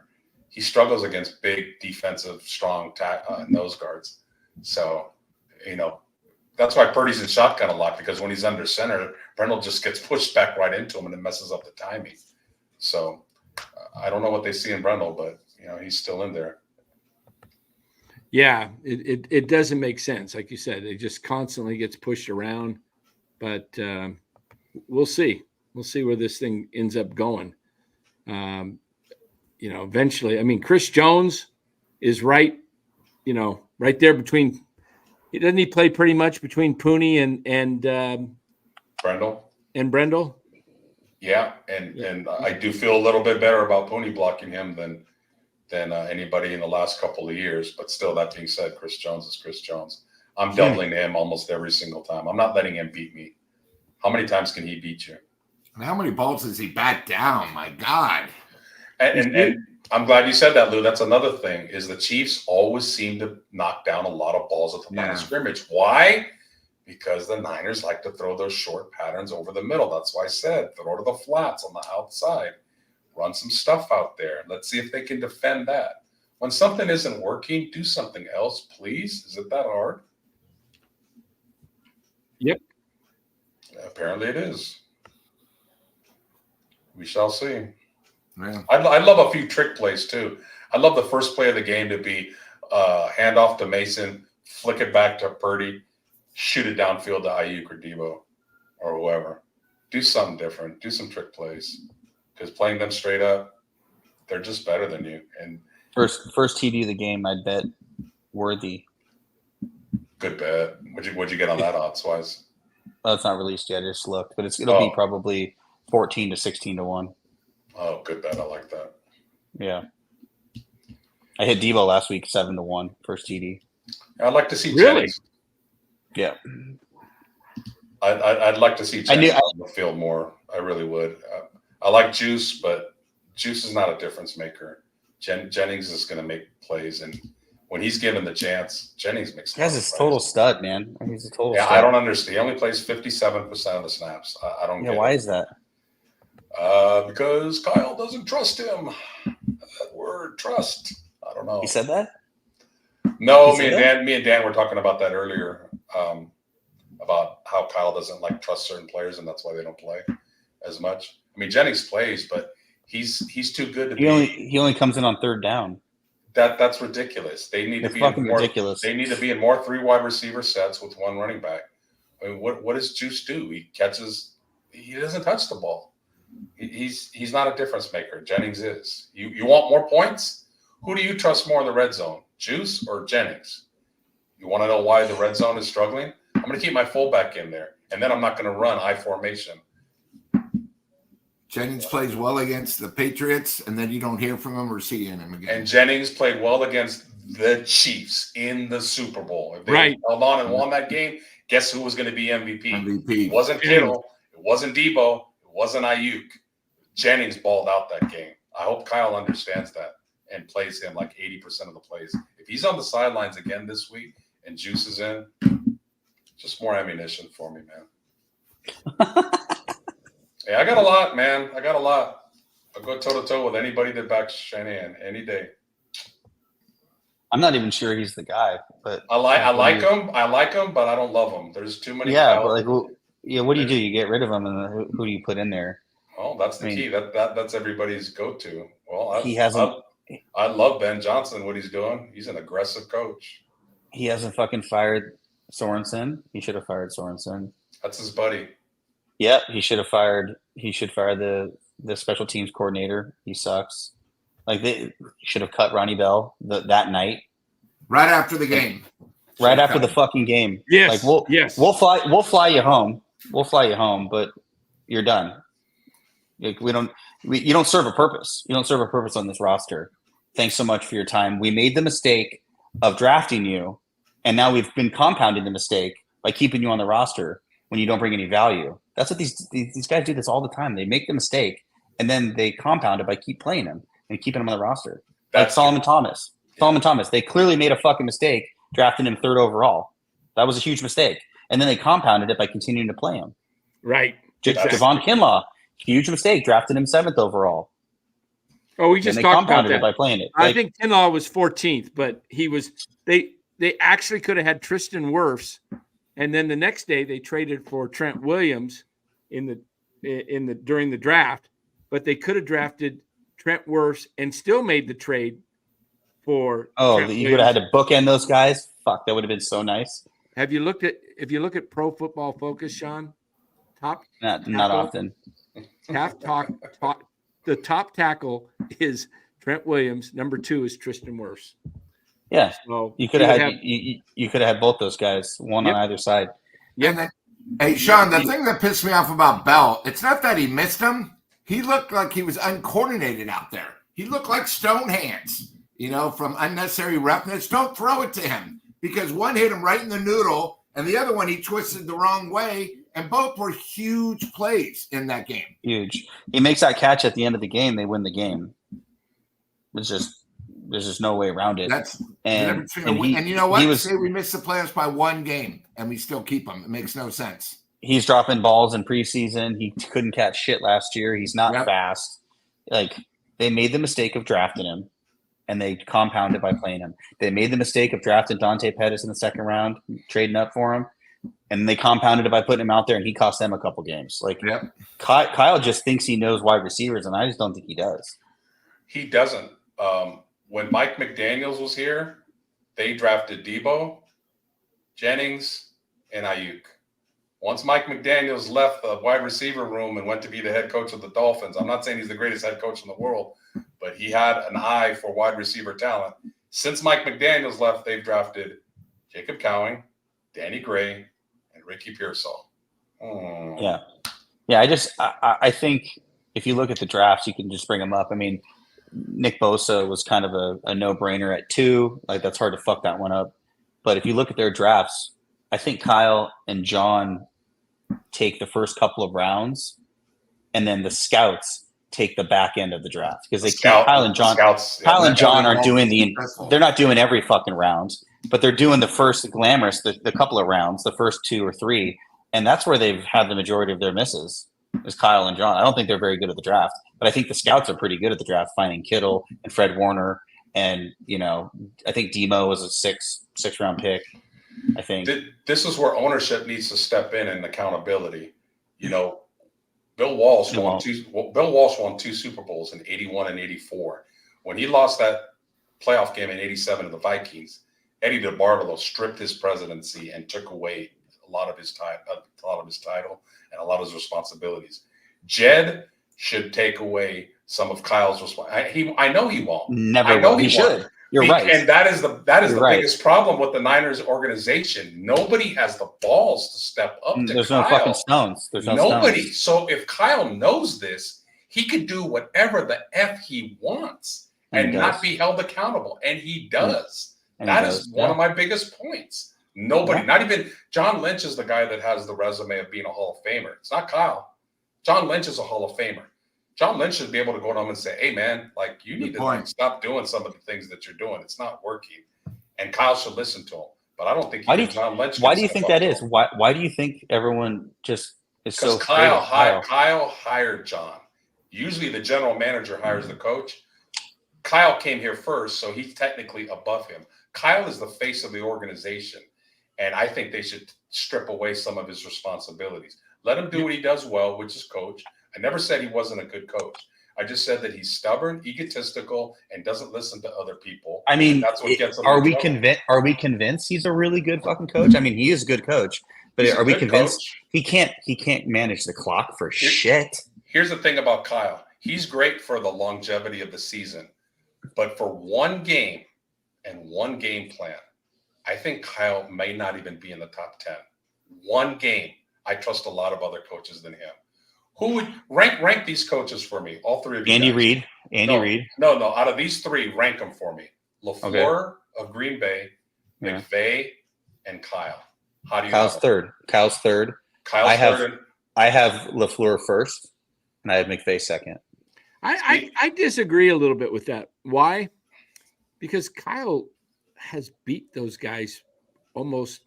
I mean, McVay's won just a couple of games. The big one, obviously, the NFC Championship, and then this year. What's Kyle, that? He Didn't face these guys in the Super Bowl. He faced I know, but he's got a ring. Yeah. I would give McVay or LaFleur the Niners talent, the Niners roster, it would be fucking done. I think I would go this way. I think I would go done. I think I would go McVay 1, Kyle 2, LaFleur 3. You give with all due respect, Dan. With all due respect, I disagree. Yeah, give these coaches Kyle's off talent, and they're better. Has LaFleur even beaten Kyle yet? Once, maybe. Yeah, when Rodgers. Well, we'll see in a couple weeks when we go there and we get blasted. that might happen. I could see that, but they got a good team. We got lucky. I like LaFleur. We got lucky against Green Bay. Great coach. They got lucky fucking against great Detroit. coach. Yeah, I mean, I've seen Green Bay do some stupid things too. No doubt. I mean, I get it with Kyle. I mean, there's a level of arrogance there that great regular season coach, but not a closer. Not a winner. This is what I see when I watch the Rams games. Like the last couple of years, their team hasn't been that great. But when you're like, if you're watching, you watch a shit ton of football, you're like, okay, you should be doing this. McVay does that. He doesn't think outside the box and try to do something crazy like we were just talking about with Kyle. Like, oh, they think I'm going to run, so they have the shittiest run defense of this team we're playing. I'm going to throw the ball 50 times. Like, I'm going to prove a point. McVay doesn't do that, and I don't watch as many Green Bay games, but I watch more Ram games for whatever reason. I think McVay is a significantly better coach. Let me and show you. I don't see him fuck up the clock either. Well, Kyle fucks up the clock all the time, and he never hires somebody to help him with that. But McVay just did hire someone. Because McVay McVay doesn't have a big ego. He hired somebody to help him on things that he was weak at. So true. I'll even before you get to your point, Dan, I'll even throw this in. Think about this: D'Amico Ryans. Okay, he's had too short of a career to compare him to Kyle. But let me just make this point. Kyle in 2017, first year as a coach, he was told by his general manager, John Lynch, who was at Patrick Mahomes' pro day. He told them, we may need to rethink our draft strategy is about defensive line. This kid looks special. And Kyle's response was basically, We're getting Kirk Cousins. I don't even want to look at him. I don't even want to scout him. I'm fixated on Kirk Cousins coming here next year. Okay, so you saw the stubbornness and the ego right away. Now let's go over to D'Amico Ryans. D'Amico Ryans in his first year, his scouts and his general manager said, hey, this kid CJ Stroud, he's a baller. We need to take him. And I want you to think about this. D'Amico Ryans is a defensive-minded head coach. Did D'Amico draft a defensive player, or did he listen to his scouts and listen to his general manager? And now he has a franchise quarterback right from the get-go. So what does that tell you right there about who listens? We're not talking coaching. We're talking about a characteristic flaw of not listening to other people around you and thinking your way is the only way. That is the characteristic flaw. This goes beyond coaching. When you don't listen to anybody and nobody else's opinion matters, that has always been the problem. And my opinion has always been, if Kyle can change and just be open-minded, I think he would be a great coach. I really do. But until he does, he's going to stay good. That's my position on him. Yeah, no, I mean, I like it. I think that's very well received. He also is really good at getting very, very what's the word I'm looking for? He's great at building a lead. He's not great at holding on to a lead. He like lets his foot off the gas when he needs to step on teams' throats, and he's never been able to do that. And I like last Super Bowl, I was like, can he do it this time? And he couldn't do it then. And yeah, he's really good at building a lead, and then he just fucking takes his foot off the gas, and I don't get it. He goes away from what's working, and he can easily blow a lead. He's shown it time and time again now. He's very good at blowing leads. The Rams, and that's not something I want in my head coach. I don't want a head coach that's really good at blowing leads. No, not at all. Not at all. Lou, Sean, Dan, if Eddie DeBartolo was here, would Shaney have gotten fired already, losing the same way? He may have. And, let's go back to a day of Eddie and let's look at what the genius did. You guys are talking about a coach. Let's look at what a coach did on a certain game, and we'll get it right here. White foul number 8. It is not too often that the Cowboys are caught from behind in the fourth quarter of playoff games. And when Joe Montana's pass was picked off by Everson Walls, number 24, on the next series, it was a sure bet that Cowboy pride would prevail once again. Or at least it seemed to be certain. I was there. With 4 minutes 54 seconds left in the game, San Francisco trailed 27-21. The 49ers. Okay, I want you to listen carefully, as this is a situation with what Los is talking about earlier. Dallas playing a prevent defense here.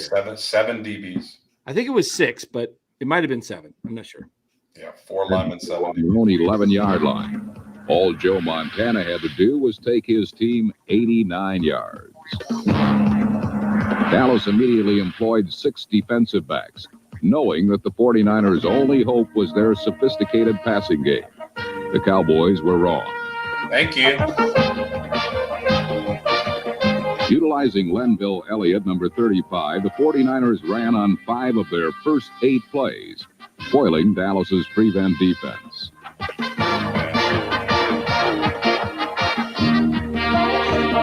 The Cowboys relentlessly driving for the winning score. This time, Dallas was trying to stay ahead, not come from behind. The Cowboys seemed strangely helpless as they watched San Francisco do to them what they had done so many times to others. It was Elliott again.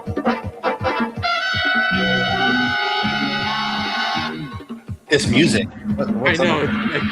Deafening. Get rid of the sound.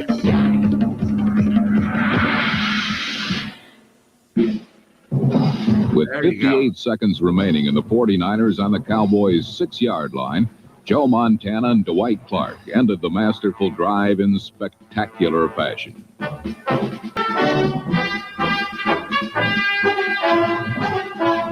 Clark's Chris Berman right there. Ray Wersching's extra point gave That's San Berman, Francisco a 28-27 lead. Another look at the touchdown reveals the 2 primary reasons for the play's success. Let me go back. Montana's poise in the face of a Where? Clark's leaping grab and Ray Wersching's extra point gave San Francisco a 28-27 lead.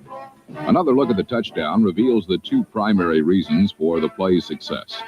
Montana's poise in the face of a devastating rush, and Clark's tremendous athletic ability.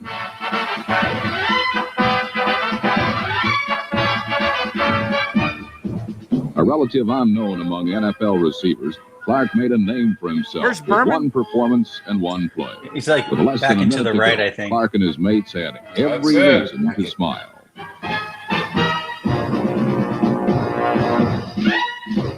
But the game was not over yet. It was a rip-away jersey. No, but I mean, right at home, they had to come from behind. You made your point, Bill. When White hit number 8, been a certain penalty. Cowboys got no further. Today, Killer's number 65, working a stunt, attacked Dallas guard Kurt Peterson, number 65, forcing Danny White to fumble. The loose ball was recovered by Jim Stuckey, number 79, and the Cowboys' comeback magic would have to wait for another day and another season. Or it was the San Francisco 49ers that were going to Super Bowl. There we go. So that's that music is annoying. Joe had such a long release. Yeah. His release was like, it took a while to get into it. He was definitely that would be a problem in today's game. His release. Yeah, definitely not Dan Marino, who had the quickest release I've seen. No, I mean, he was accurate, so he would still be good. He could throw better than Lamar Jackson, but his release took a while. But that is exactly my point. That is a legend in Tom Landry. that Walsh outthought right there. In football, when you have two good teams that have pretty equal talent, it's going to come down to which coach is going to Who call does the right that play. today? Who does that today? Runs the ball 5 out of 8 plays against prevent defense. Harbaugh would do that. Harbaugh would do that. Maybe, yeah. Harbaugh Didn't the will Niners run the lose ball. against the Rams when they had no wide receivers? Didn't they run? I know the special teams had the breakaway, but didn't they run like 3 straight times, like one for 18, one for 15, while the Niners were? Yeah. Well, we're talking about McVay and Kyle and comparing them. Remember, Kyle owns McVay in the regular season. What did McVay do in that NFC Championship game? What were the Niners always doing with the Rams? They were running it down their throat. Every game they played, they ran down their throat. What did McVay do in the NFC Championship game? I'm bringing both my safeties up in the box. We're going to stuff your run. What are you going to do then? What did Kyle do to adjust? Nothing. Kept running into an 8-man front. That's what I mean. Adjustments, making that one change. Bill Parcells beat Walsh and outthought him in an NFC Championship. Of course, Roger Craig helped with fumbling. Yeah, but if you remember late in that game, Parcells had the balls, and this is something I know Kyle will never do, to do a fake punt in the NFC Championship game, and it worked, and it set them up for Yeah. a field And I goal. think they went for it on 4th down, like on their own 28 or 29-yard line, if I remember. Kyle will never fake field goal, fake punt, or do an onside. Yeah, that fake punt we had a couple years ago with Wisnowski was him calling it himself. Yeah, He called it Wisnowski? Yeah. Oh, Yeah, he probably got reamed in the locker room by but I'll tell you, by Kyle. what's so impressive to me about what we just watched is those were not scripted first 15 plays like Walsh used to do and Kyle does. Kyle does what, 25 scripted or whatever the script is. I mean, Walsh used to do that. But that's the end of a ball game. There's 5 minutes left. Final drive, you have the ball and you're on your 11-yard line. Yep. And you got to go 89 yards. You're down 6, 27-21. And you start running sweeps and you had plenty of time, but you're running the ball. What is that, Los? That's called an in-game adjustment. Thank you. How about when they beat Cincinnati? The famous when Joe saw John Candy to get everyone to relax. Yeah. And they took it and they did whatever they could. They only had, I think, 2 timeouts and they still went the distance. But the thing is Joe was also able to call audibilize. He was able to go up to the line and look things over and change the play. Walsh trusted him. And, you look over the situation, you give what the defense gives you. You take what the defense gives you. That's just, I don't understand it because that's just basic 101 in any sport. Like if you're up the bat and the third baseman's playing on the edge of the grass and you see that, and all you got to do is bunt it anywhere down the third base line, there's no way he's going to run from the grass to get onto the other side of the grass and get you in time. Doesn't matter how quick he is. So you take what the defense gives you. In basketball, if they're going to give you wide open threes, and you take them if you're a good shooter. Otherwise, take the layups, whatever. But I'm trying to think back. Like obviously, I watch all the games. I'm trying to think back to a game where Kyle just completely let it all out and was quote unquote in his bag, because he gets really weak at just about every game. At some point in every game, he turns weak. The last game that I can think of where he let it rip, I think Los knows what I'm talking about. I do. It's like 3 years ago against New Orleans, in New Orleans. Yeah, that 49-46 game. And yes, he let it rip the entire game. I loved Kyle in that game. And it was phenomenal. It was so awesome. I wish he would do that every game. And it wasn't for the face mask on Kittle where he took 3 guys down. We lost that game, but that was a dramatic win. That was awesome. He ran a wide receiver reverse and threw the touchdown to Mostert, the running back. I'll tell you a game that Kyle most recently was in his bag at Philly last year. He was in his bag. Yeah. He was dialing it up. He was throwing everything out there. But that's what I mean. Like, you see Kyle from time to time in the regular season just have that play against the Seahawks. Look left, look right. Oh, Kittle's over the middle. Where's that in the playoffs and in the Super Bowl? It's vanilla. It's like a preseason game plan. That's what I mean. Totally. For one game, Kyle's game plans, when it really and everything is on the line, has been shit. To be brutally honest, there was a game years ago that they played Carolina. I think they put up 50 on the board. Kyle was ridiculous in that game. Everything was misdirection. Everything. I mean, I was like, damn, this is what I'm talking about. But we get conservative Kyle far too often than we see that wide open to Kyle. It's a shame, man, because he's got the players to do it. He'll never have a better opportunity than last year. That team was loaded. There was no reason for them to lose that Super Bowl. They lost because Drake Greenlaw went down. Yeah, there's a lot of and Bill Vinovich swallowed his whistle on 5 separate occasions on critical third downs. Those are the 2 reasons why they lost. But if the game is not close, then those don't matter. That's my point. Kyle doesn't build leads. You get a 17 or a 20-point lead, then those things don't matter. You still win. Kyle's got to stop keeping these games close, because the Drake Greenlaw thing. The Drake Greenlaw thing, in my opinion, I think was the biggest reason why they lost. But yeah, I still haven't gone back and watched that game. I can't. But they also had a chance in the Super Bowl last year to go up 7. They only went up 3. Why was that? Conservative. Let's play it safe. Well, you saw what the third down call was. They went empty. So they're basically telling the Chiefs, we're going to throw the ball. Yeah. They went empty, and then they didn't block Chris Jones. They didn't block Chris Jones on the biggest play of the game. Like, why don't you go max protect? Why don't you go 6, 7 offensive linemen and let 2 or 3 people in the routes? Protect Purdy. It just kills me, man. It just kills me. But, the biggest argument that the Shanahan disciples always have is, who are you going to get next? Who are you going to get next? That's their comeback. Because when they don't have answers, when they can't answer these questions, that's their comeback. Who are you going to get back? Who are you going to get next? Sometimes, let me tell you something. Andy Reid is a much better coach than Doug Peterson. No question. But when they fired Andy Reid, it was Doug Peterson that won a Super Bowl for the Eagles. You know why? He had the same roster. But in that moment, when they played the Patriots, what did he do? He ran a Philly special. Yeah, he ran a trick play that Andy Reid never would have ran. And it got Philly that one Super Bowl.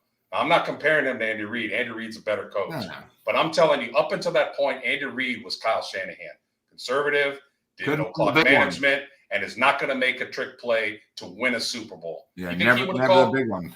But Doug Peterson came in there, and they were going head-to-head with the Patriots. Brady was balling that game. And Nick Foles beat him because at the heat of the moment, he had the balls to run a trick play. That's what I want. I want a coach that has nuts. Arizona. I want a coach that has nuts in the heat of the moment, not that shrivels up and go, oh, my God, let's kick a field goal here. You guys remember our producer requested this. Philip also, when Atlanta led 28-3 and Shanahan blew it. You guys remember Black 59 Razor? Huh? Oh, that's Peyton Manning. No. Black 59 Razor. Well, let me show you Black 50. You want to see Black 59 Razor, everybody? This is again some good old fashioned coaching. Can you highlight Eddie K's 24 comment, Dan? Let me see. Because hold on here. That's pretty strong. Eddie K. This one really lost. This one. Yeah, read that. Really, they lost. They lost because Greenlaw went down. I don't think so. They kept the Chiefs to 18 points. Defense showed up. Offense. That's the bet. Yeah. Pretty much. I mean, if you watch the beginning part of that game, Greenlaw was on another level. I thought he was going to get a fucking penalty just because he was, or give Fred Warner a concussion when he was headbutting that. He was shot out of a cannon. If he continued to play the entire game like that, the Chiefs would have scored 10 points. They wouldn't even he was all over the field.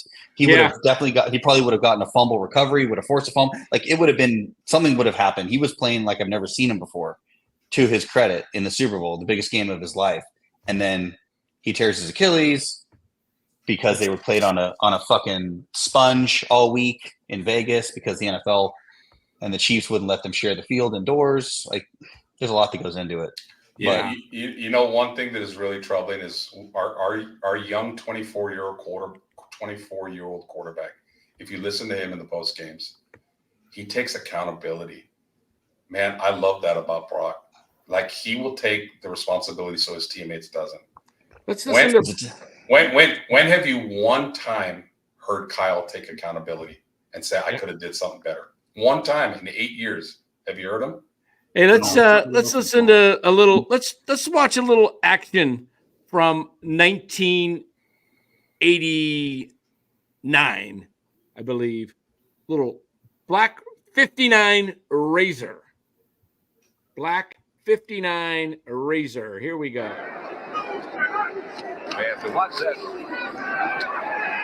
Oh, the deep ball over the top.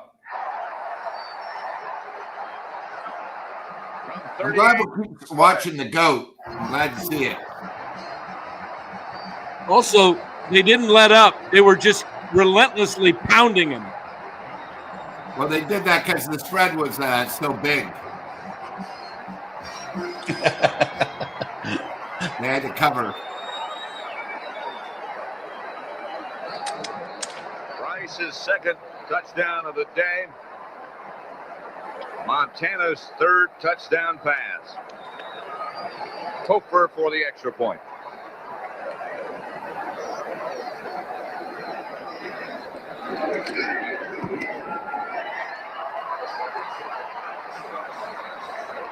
(27-3).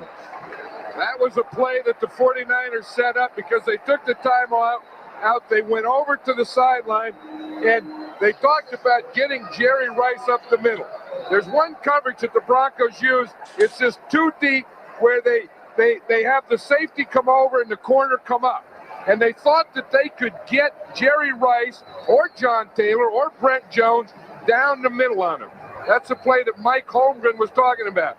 In that area, when they give us that type of coverage, we can get a post in there. Look at that. Now you see the coverage. I'm talking about. The corner comes up, the safety comes over, the corner comes up, the safety comes over, and look at this middle here. That's the area that they're going to try and hit. You see how deep those safeties are and how far over to the side? And once Jerry Rice, right there, see the big middle they have? They can't get anyone in there. And, of course, it helps, too, John, that the pass was perfect. You know, and Mike Holmgren was saying, I don't know that we're going to get that coverage. I don't expect that we will, especially with Jerry Rice there. But if they do, that's the one we're going for. Well, you have to give him credit for spotting it, as well as Montana. And then Jerry Rice for running it. In fact, they're not even up there. That's an empty press box. When you are up there calling offenses and defenses and you're ahead 27-3, you can start eating hot dogs earlier than the rest. Eating hot dogs. You know, it sounds so good hearing Summer all in that. Oh man, the best. They did not let up. What was the final in that? 55-10? 55-10. Yeah, it was 27-3, but they didn't let up.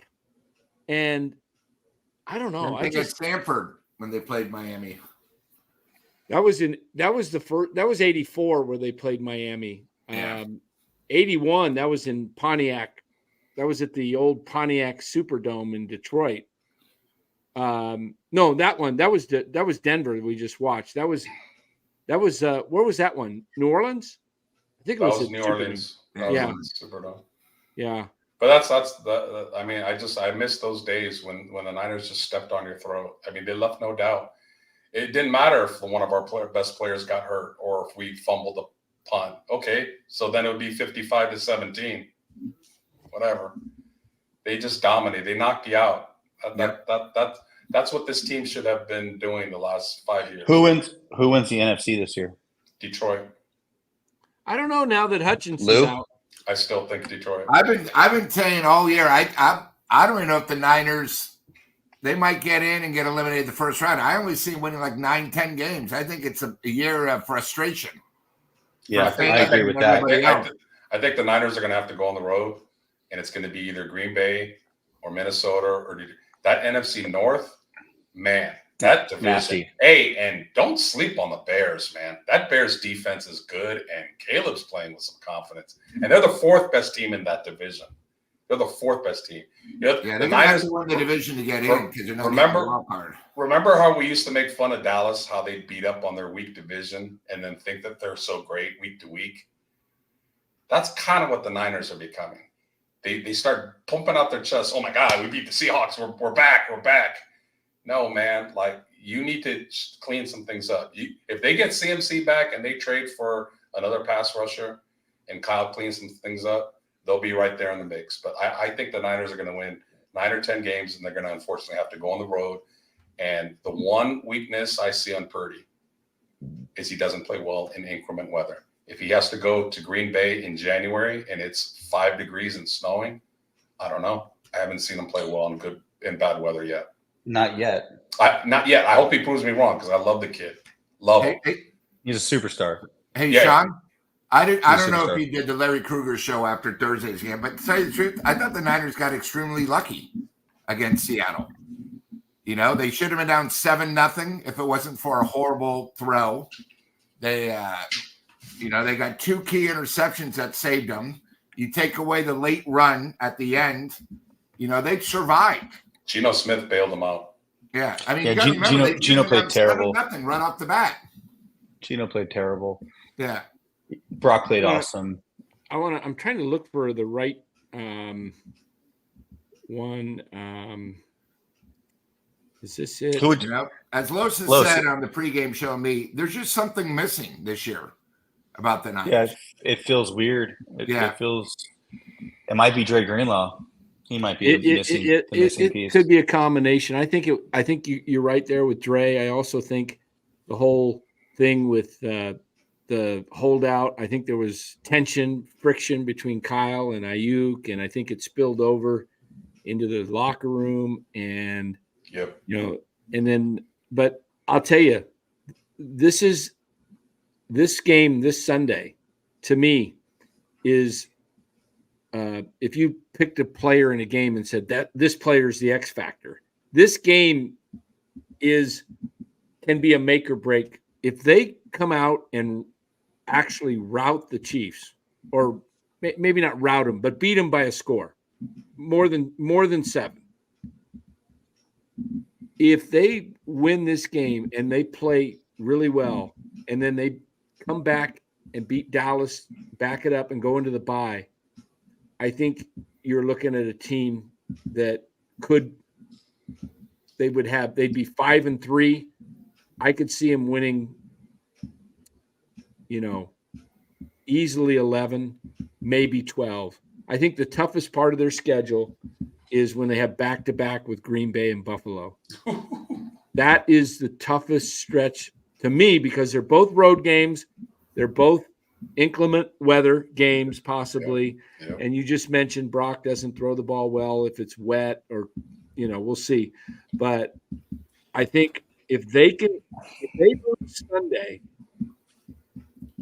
you're banking on that the Chiefs aren't going to have a good game. Well, here's the thing I look at. The Chiefs have a good game. If the Chiefs have a good game, the Niners lose. If they both play at their highest potential, the Chiefs are winning. The Chiefs are winning. Yeah. So you basically are saying the Niners have to play a great game and the Chiefs have to have an off game. Right. Yeah. But that's the only way the Niners win, in my opinion. Here's how I look at it, though. If they can, even if they just win the game and they go into the bye 5-3, and then you get CMC back and Greenlaw down the line, and you get healthy, and if CMC is CMC, what we saw. But will Greenlaw, what percent will he be when he comes back? We don't know. Yeah, I don't know. 20-30. What percentage he going to be? Yeah, great player, but God, man, that's a tough injury. Yeah, but I do think that if they lose Sunday, they're going to have a struggle to get 10 wins. They might lose to Dallas the following week. I'm a little bit. I'm kind of with Dan, but then I'm kind of against that from this standpoint. If the Niners lose, all is not over, and if they win, they're not back, because everybody thought the Niners were going to just run over everybody after the Eagles game. The Niners, like, they get up for these games in the regular season, and they're sky high, and the game plan is on point, and they wore black when they played the Eagles, like going to a funeral. Like they were all business. Like, that's what I want to see in the playoffs. So I want the Niners playing well at the end of the year, going into the playoffs, because they played their best football last year in the middle of the season. And then that Baltimore game happened, and it was, I'm not going to say it was downhill because they went to the Super Bowl, but they did not play very well against Green Bay, a team that they should have beat by more. And they did not, and Detroit really outplayed them. So I want to see the Niners playing well going into the playoffs if they, in fact, do make the playoffs. If they beat Kansas City, I will come on the show after that week and I'll say, okay, great. They beat Kansas City. So I got a chuckle at this comment from Sean Crowley. Says, Brady brings good vibes. LOL. Gives Niners luck. I don't know if he's being sarcastic because he did commentary on the game against the Cardinals. So not too good there.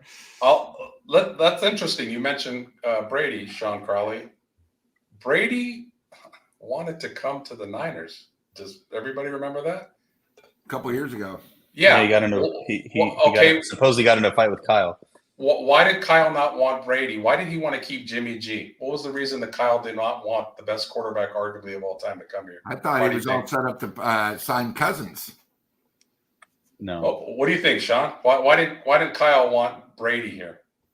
Why didn't he want Brady? Right. Why did he? Well, they supposedly got into an argument in the meeting where Kyle was giving him like situations and asking him what he would do in that situation, and Brady was kind of offended by that, and so they clashed heads apparently.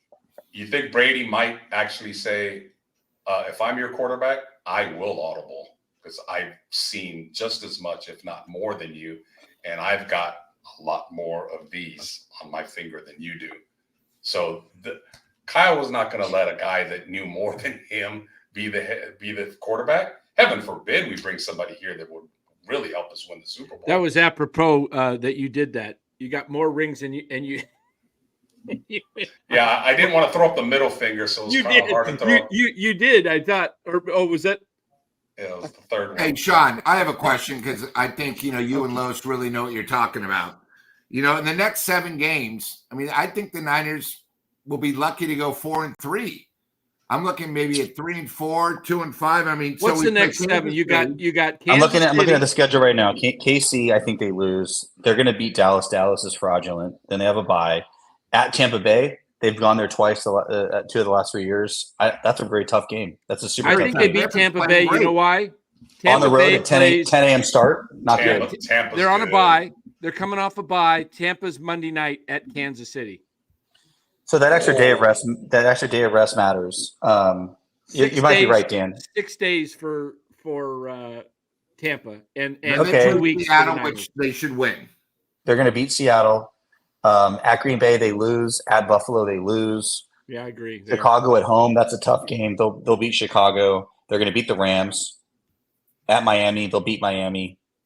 Against Detroit, Detroit comes here. They're going to lose to Detroit.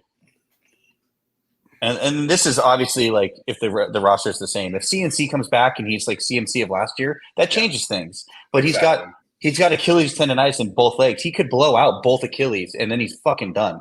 Yeah. No preseason. We don't know what he's doing. We're lucky if he maybe comes back 60% of the player. Yeah, and then we go to Arizona the last week of the year and we should beat Arizona. So I don't know what that is. I'll bet you, Ryan. I will bet you on this game. I'll bet you on this game. Niners are fresh, coming off of a bye. Monday night road game. 3, now, I'll throw 4, me the bet. 5. Tampa's damn good, man. 6. They are, 7, but they're 8, beatable. From the rest, 9 wins, Lou. 9 wins. I got him under 11.5. That's a wild card, and that's I know I'm wild. I know I'm crazy, but I'm You're being too homerish. No, that's 9 wins. That 9 wins is including Tampa Bay, Dan. Yeah, I think they get to 11. I'm going to Wow. go crazy. Yeah, I think they go. Isn't that very homerism? See, Sean, I think at the beginning of the year, Dan had them at 13 wins. I had them at 13. I've adjusted, but I'm not going to. I had them at 10. I had them at 10 and 7 to start the year. Just remember, last year I was right. I got it at 13. I'm not going to be right all the time. Last year you won the baseball fantasy. I expect you to be right all the time, Dan. I won the football and the baseball of NorCal Sports Network. Damn it, it's your show. You should be right all the time, man. Here you go, Dan. So Vegas has it at 9.5 right now, currently. 9.5. Over 9.5 is minus 175. Under 9.5 is plus 145. Lou, we should jump on this. Well, I already have them under 11.5. Come back. Oh, you're no. Yeah, you're golden. You hold on to that ticket. They're not winning 12. Under 9.5. They'll be lucky to win 11. I admit. I think 10 and 7 is probably where they finish, but they have to play. They have to pay a lot. There's no injuries. There's nothing else we're not thinking there's injuries. They got all kinds of injuries, Lou. They have to play They have to play significantly better if they want to get to. They might be fresher than other teams when they play Buffalo because CMC. I don't think CMC is coming back until the Tampa game. That's when I wouldn't mess with him until then. That gives him another 3 weeks of, rest and build-up time. And I'm not even sure if I play him then. If Mason's totally healthy and CMC's 80%, I'm going to wait until he's closer to 100%. Can Mason keep this load going? No, not running 90% of the time. No. You see, Mason and McCaffrey last year could have been 70-30, and McCaffrey would have been fresher for the Super Bowl. One of the reasons I'm picking Detroit this year, man, they split carries with their 2 running backs are studs, and one of them doesn't carry it 95%. I love Detroit. Los and I split it 50-50. Los, you and I both picked Detroit this year. And I'm still on them, even with Hutchinson hurt. I'm still on them, but I also injuries could come up. That's a huge loss for them. And I mean, he was the key to their defense. They're going to win with their offense. Their offense. Who do you think the best in the NFC right now? They have a better quarterback, Dan.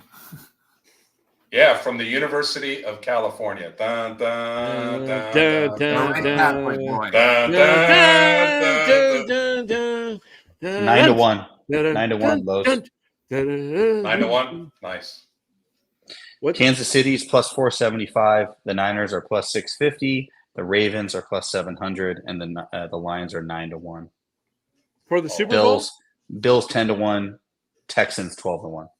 I would throw. I'm hoping for? I'd throw a couple hundred on. If the Niners don't get in it, I have a. Let me see what my bet. I did Green Bay's not even on there. Green Bay. 18-1, Dan. I would put some money in Green Bay too. They're probably 20-1. 18. Let me go to my FanDuel here. It's been a long time. I bet this thing. Washington's going to win that division. They could be a high seed too. I bet this bet back in when was free agency? March, something like that. Yeah, right around there, right before the draft. I got to look at my futures bets here because. What do you mean? Okay, I agree. Sean, do you like Daniels, the quarterback of Washington? I think he's real. That guy's fucking legit. Stud. He's a total stud. Guess who drafted him? Adam Peters. Yeah, I know. Yeah. Niners should have let Adam Peters do the drafts and left. There was some last year. Someone kicked a field goal the last week of the season. Was it the Jets? Someone kicked a field goal at the end, and that gave Washington the second overall pick.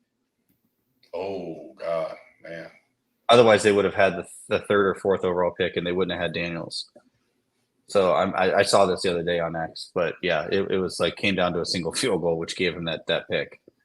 How about Washington at 37-1?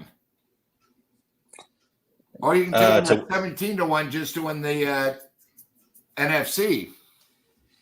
17-1.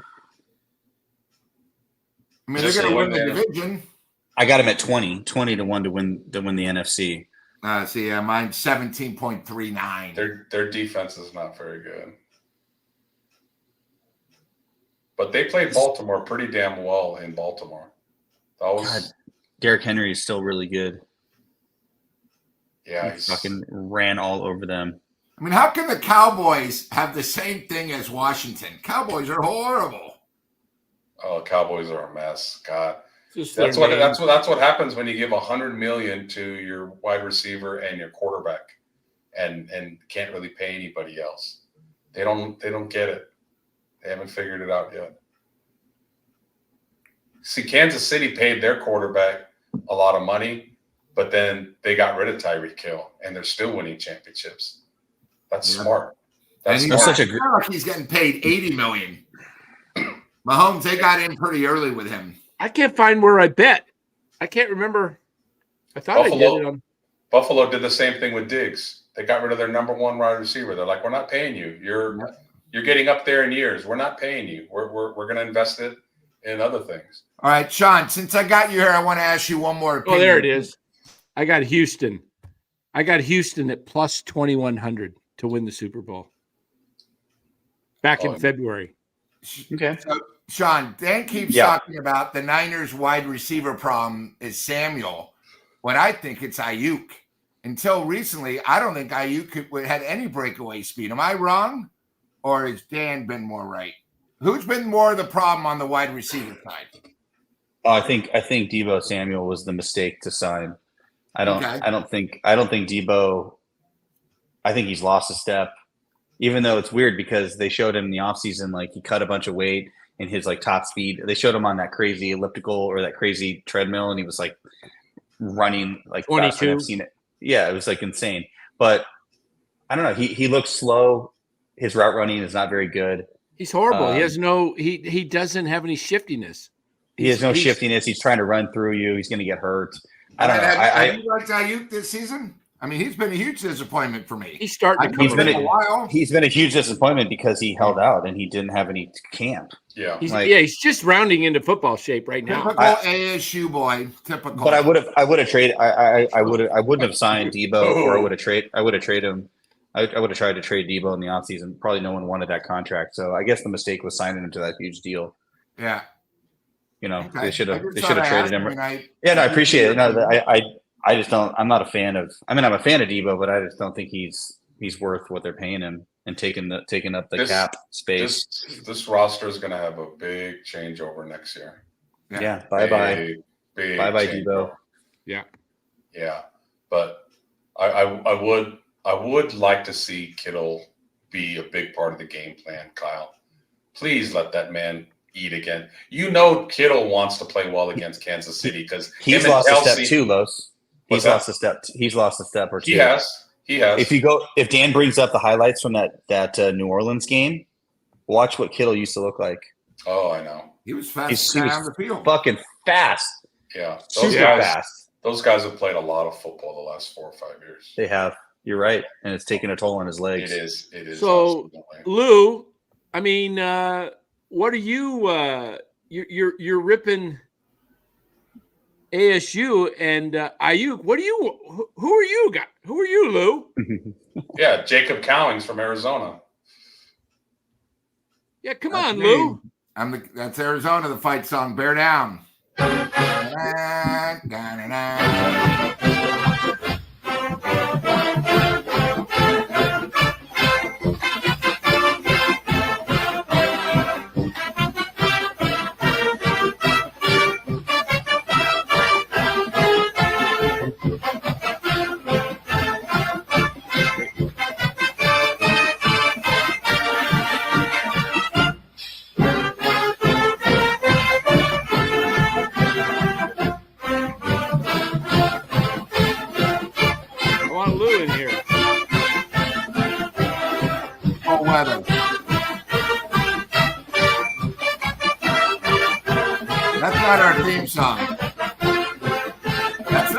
Song.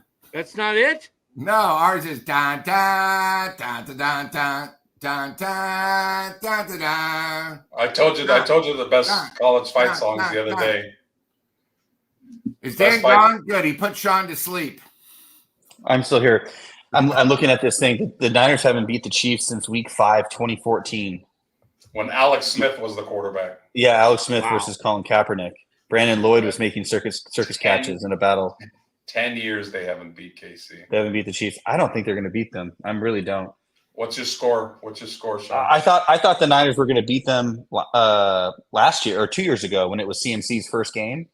Yep. And they fucking eviscerated the Niners. Like, it was not even close. It was a major beatdown at Levi's, and I think that's what's going to happen again. What's the score? It's going to be 27-20. 27-20. KC. What do you got, Lou? What's your gut tell the you? Niners are going to start off slow, so they'll dig a hole. So I'll say 28-23. Something will happen. Basketball. Horrible. There we go. I told you guys the other night. The best fight songs are USC, Notre Dame, Michigan. Yep. And Navy. Navy's is very underrated. Yeah, I don't remember Navy. The Navy fight song is very underrated. Dan tried to tell me the best song was UCLA's, so I said, okay. Cal. Oh, I thought UCLA and Cal have the same song. Cal's honorable mention. Notre Dame. Notre Dame. And I SC agree. are probably the Notre Dame and SC probably have the two best ones in my opinion. I don't like the school, but I like SC's fight song. That's it's legit. I don't like the school either, but it's legit. That's legit, bro. I love it. I've visited SC a couple times when I was in college, and I was just like, this place is a shitty neighborhood. Oh my god. I don't know if you can beat you. I don't know if you can beat USC though, guys. USC is number one. You gonna play it? Dan's gonna play Notre Dame. Did I say SC? I mean Notre Dame. I can't deal with it. Dan will never say USC because he's a Cal guy. He can't. That's like putting a Dodger hat on even after they win game one. He can't do it. I did grow up with Notre Dame on Sunday mornings. Yep, Lindsey Nelson. Hello, everybody. This is Lindsey Nelson. Yeah, but you can't hear that USC song and say that's not. Can you, Dan? Can you play it or no? Hey, Michigan. Here we go. No, USC. No, USC. SC. Let me do this one Okay. first. Play Notre Dame first. That's good. That's real good. Makes me think of Rudy.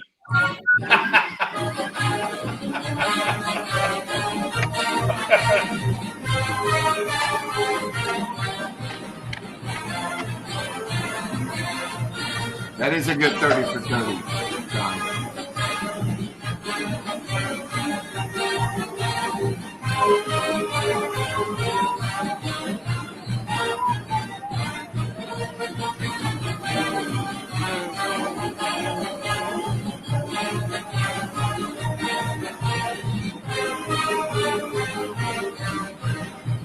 Okay.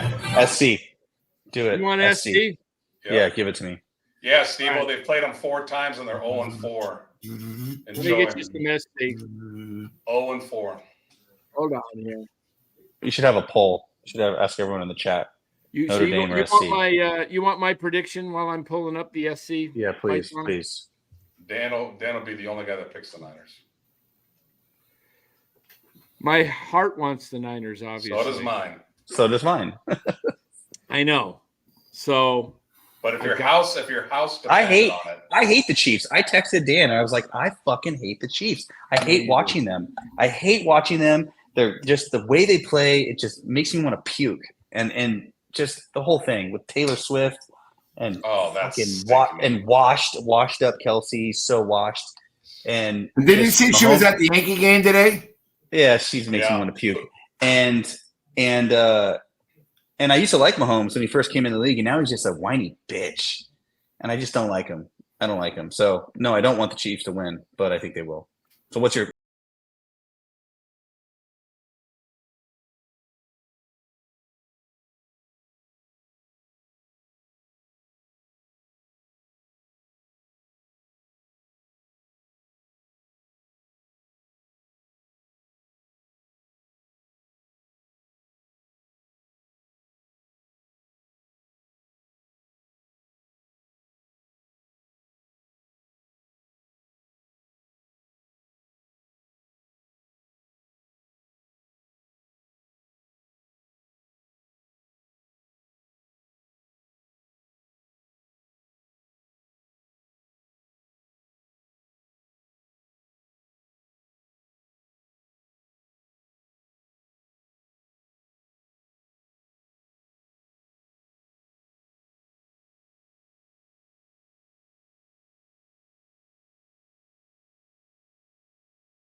I mean, growing up when Notre Dame and USC were great in college football, that was the best rivalry, the best game every year.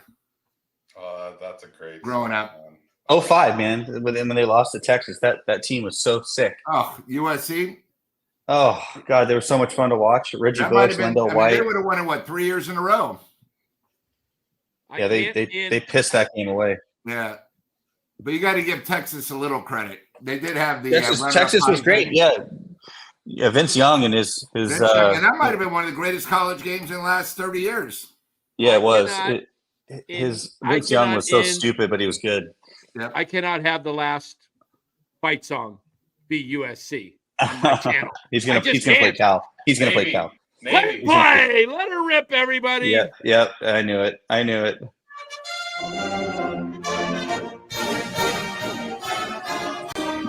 No.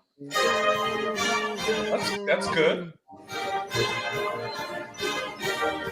Blow every ACC game.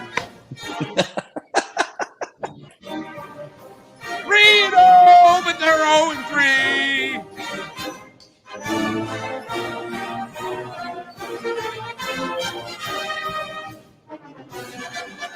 That's good. That's good, but that's good. But SC is next level. Since nobody knows Navy but me, want to play the midshipmen? Okay, we'll get them next.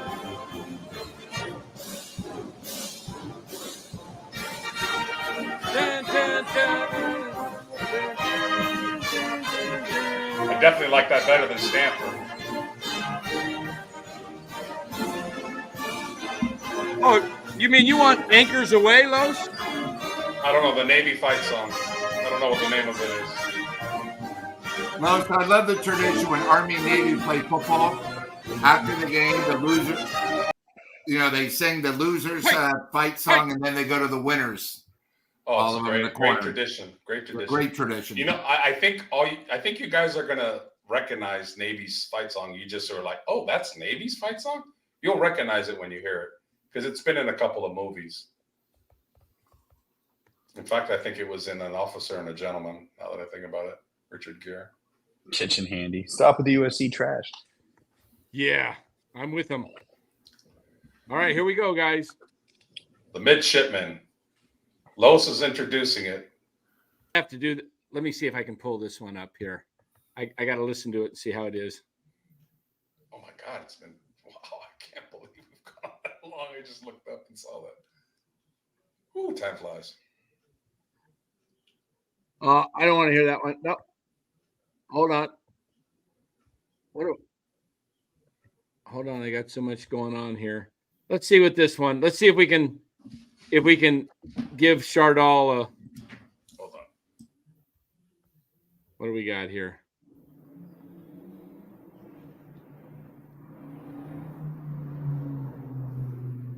Just you and me, kid.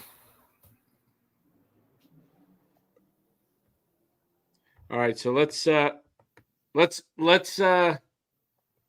taking request.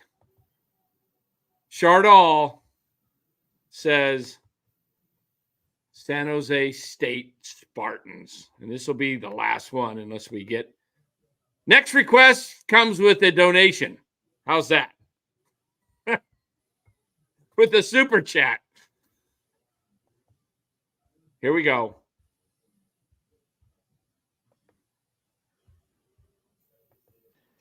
Really, let me look at the forecast here.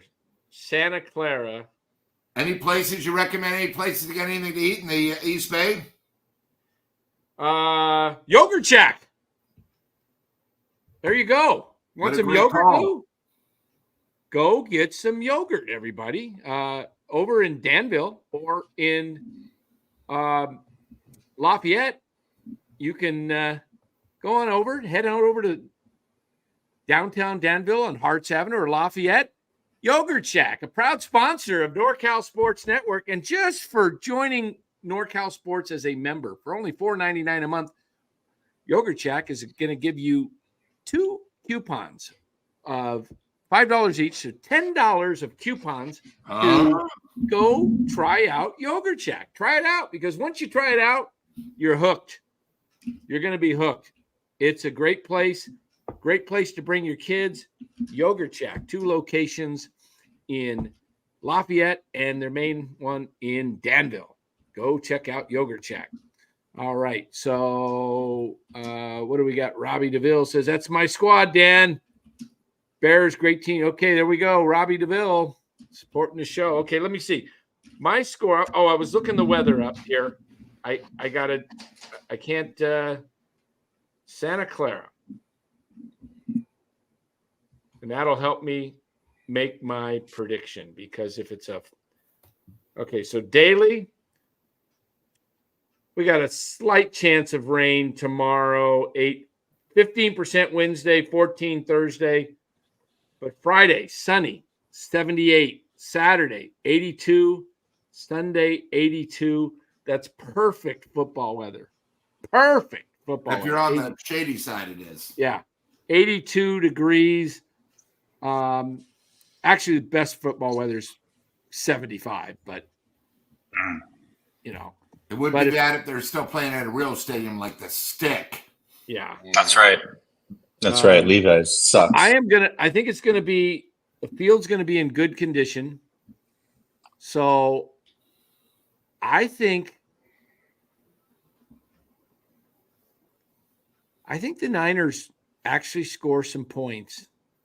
Now, if Mason's out, I'm taking at least 7 off. But I'm gonna go Niners 30, Chiefs 27.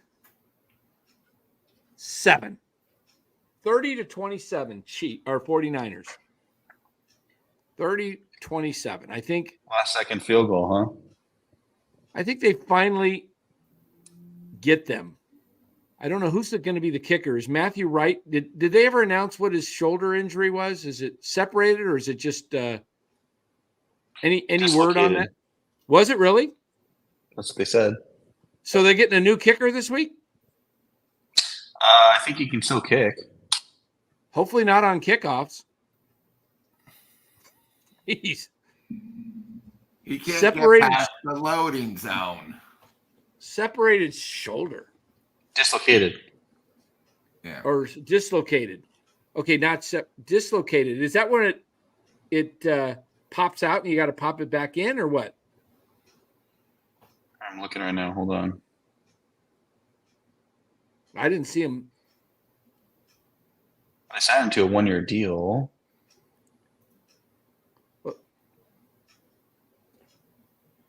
I would like to see Wisnowski kick off, though, even if the guy's healthy. He can't get it into the end zone. I can't believe they couldn't find. Is Brandon McManus signed with anybody? He's got a strong leg. I told you you'd be the only one to pick the Niners, Dan. He's a homer. No, I've got him losing going forward to Green Bay and Buffalo. Yeah. I got a jet. I got to go to bed. Yeah, we're way over time. Yeah, way over. Sean, nice meeting you. Keep up the good work, bud. Yeah, you too, Lou. Take care. Lowe's. Take care, buddy. Thanks, Sean. Good seeing you, man. Love you guys. See ya. You too, Lowe's. Sean. Okay, there we go. George Curry. Wright suffered a subluxation. Whatever that is. I don't know what I did, but I had to go to the chiropractor today. I shouldn't even be doing this, man. I have been icing my back. I got a rib head that went out, and it is so painful. Have you ever sneezed hard and thrown out your ribs? No. I got to learn to be careful. I don't. We got two of them 40. I didn't even know we've been on that long. Yeah, we are on long. Lots of fight songs, lots of talking. But guys, we will be back. What's today? Monday? So tomorrow we've got just American League Championship Series between the New York Yankees and the Cleveland Indians. Go Indians. Go Indians, go. 2 aces tomorrow. Who do we got tomorrow? Cole versus Bibby? Who is it? I can't remember. It's probably Garrett We Cole. were talking about it earlier.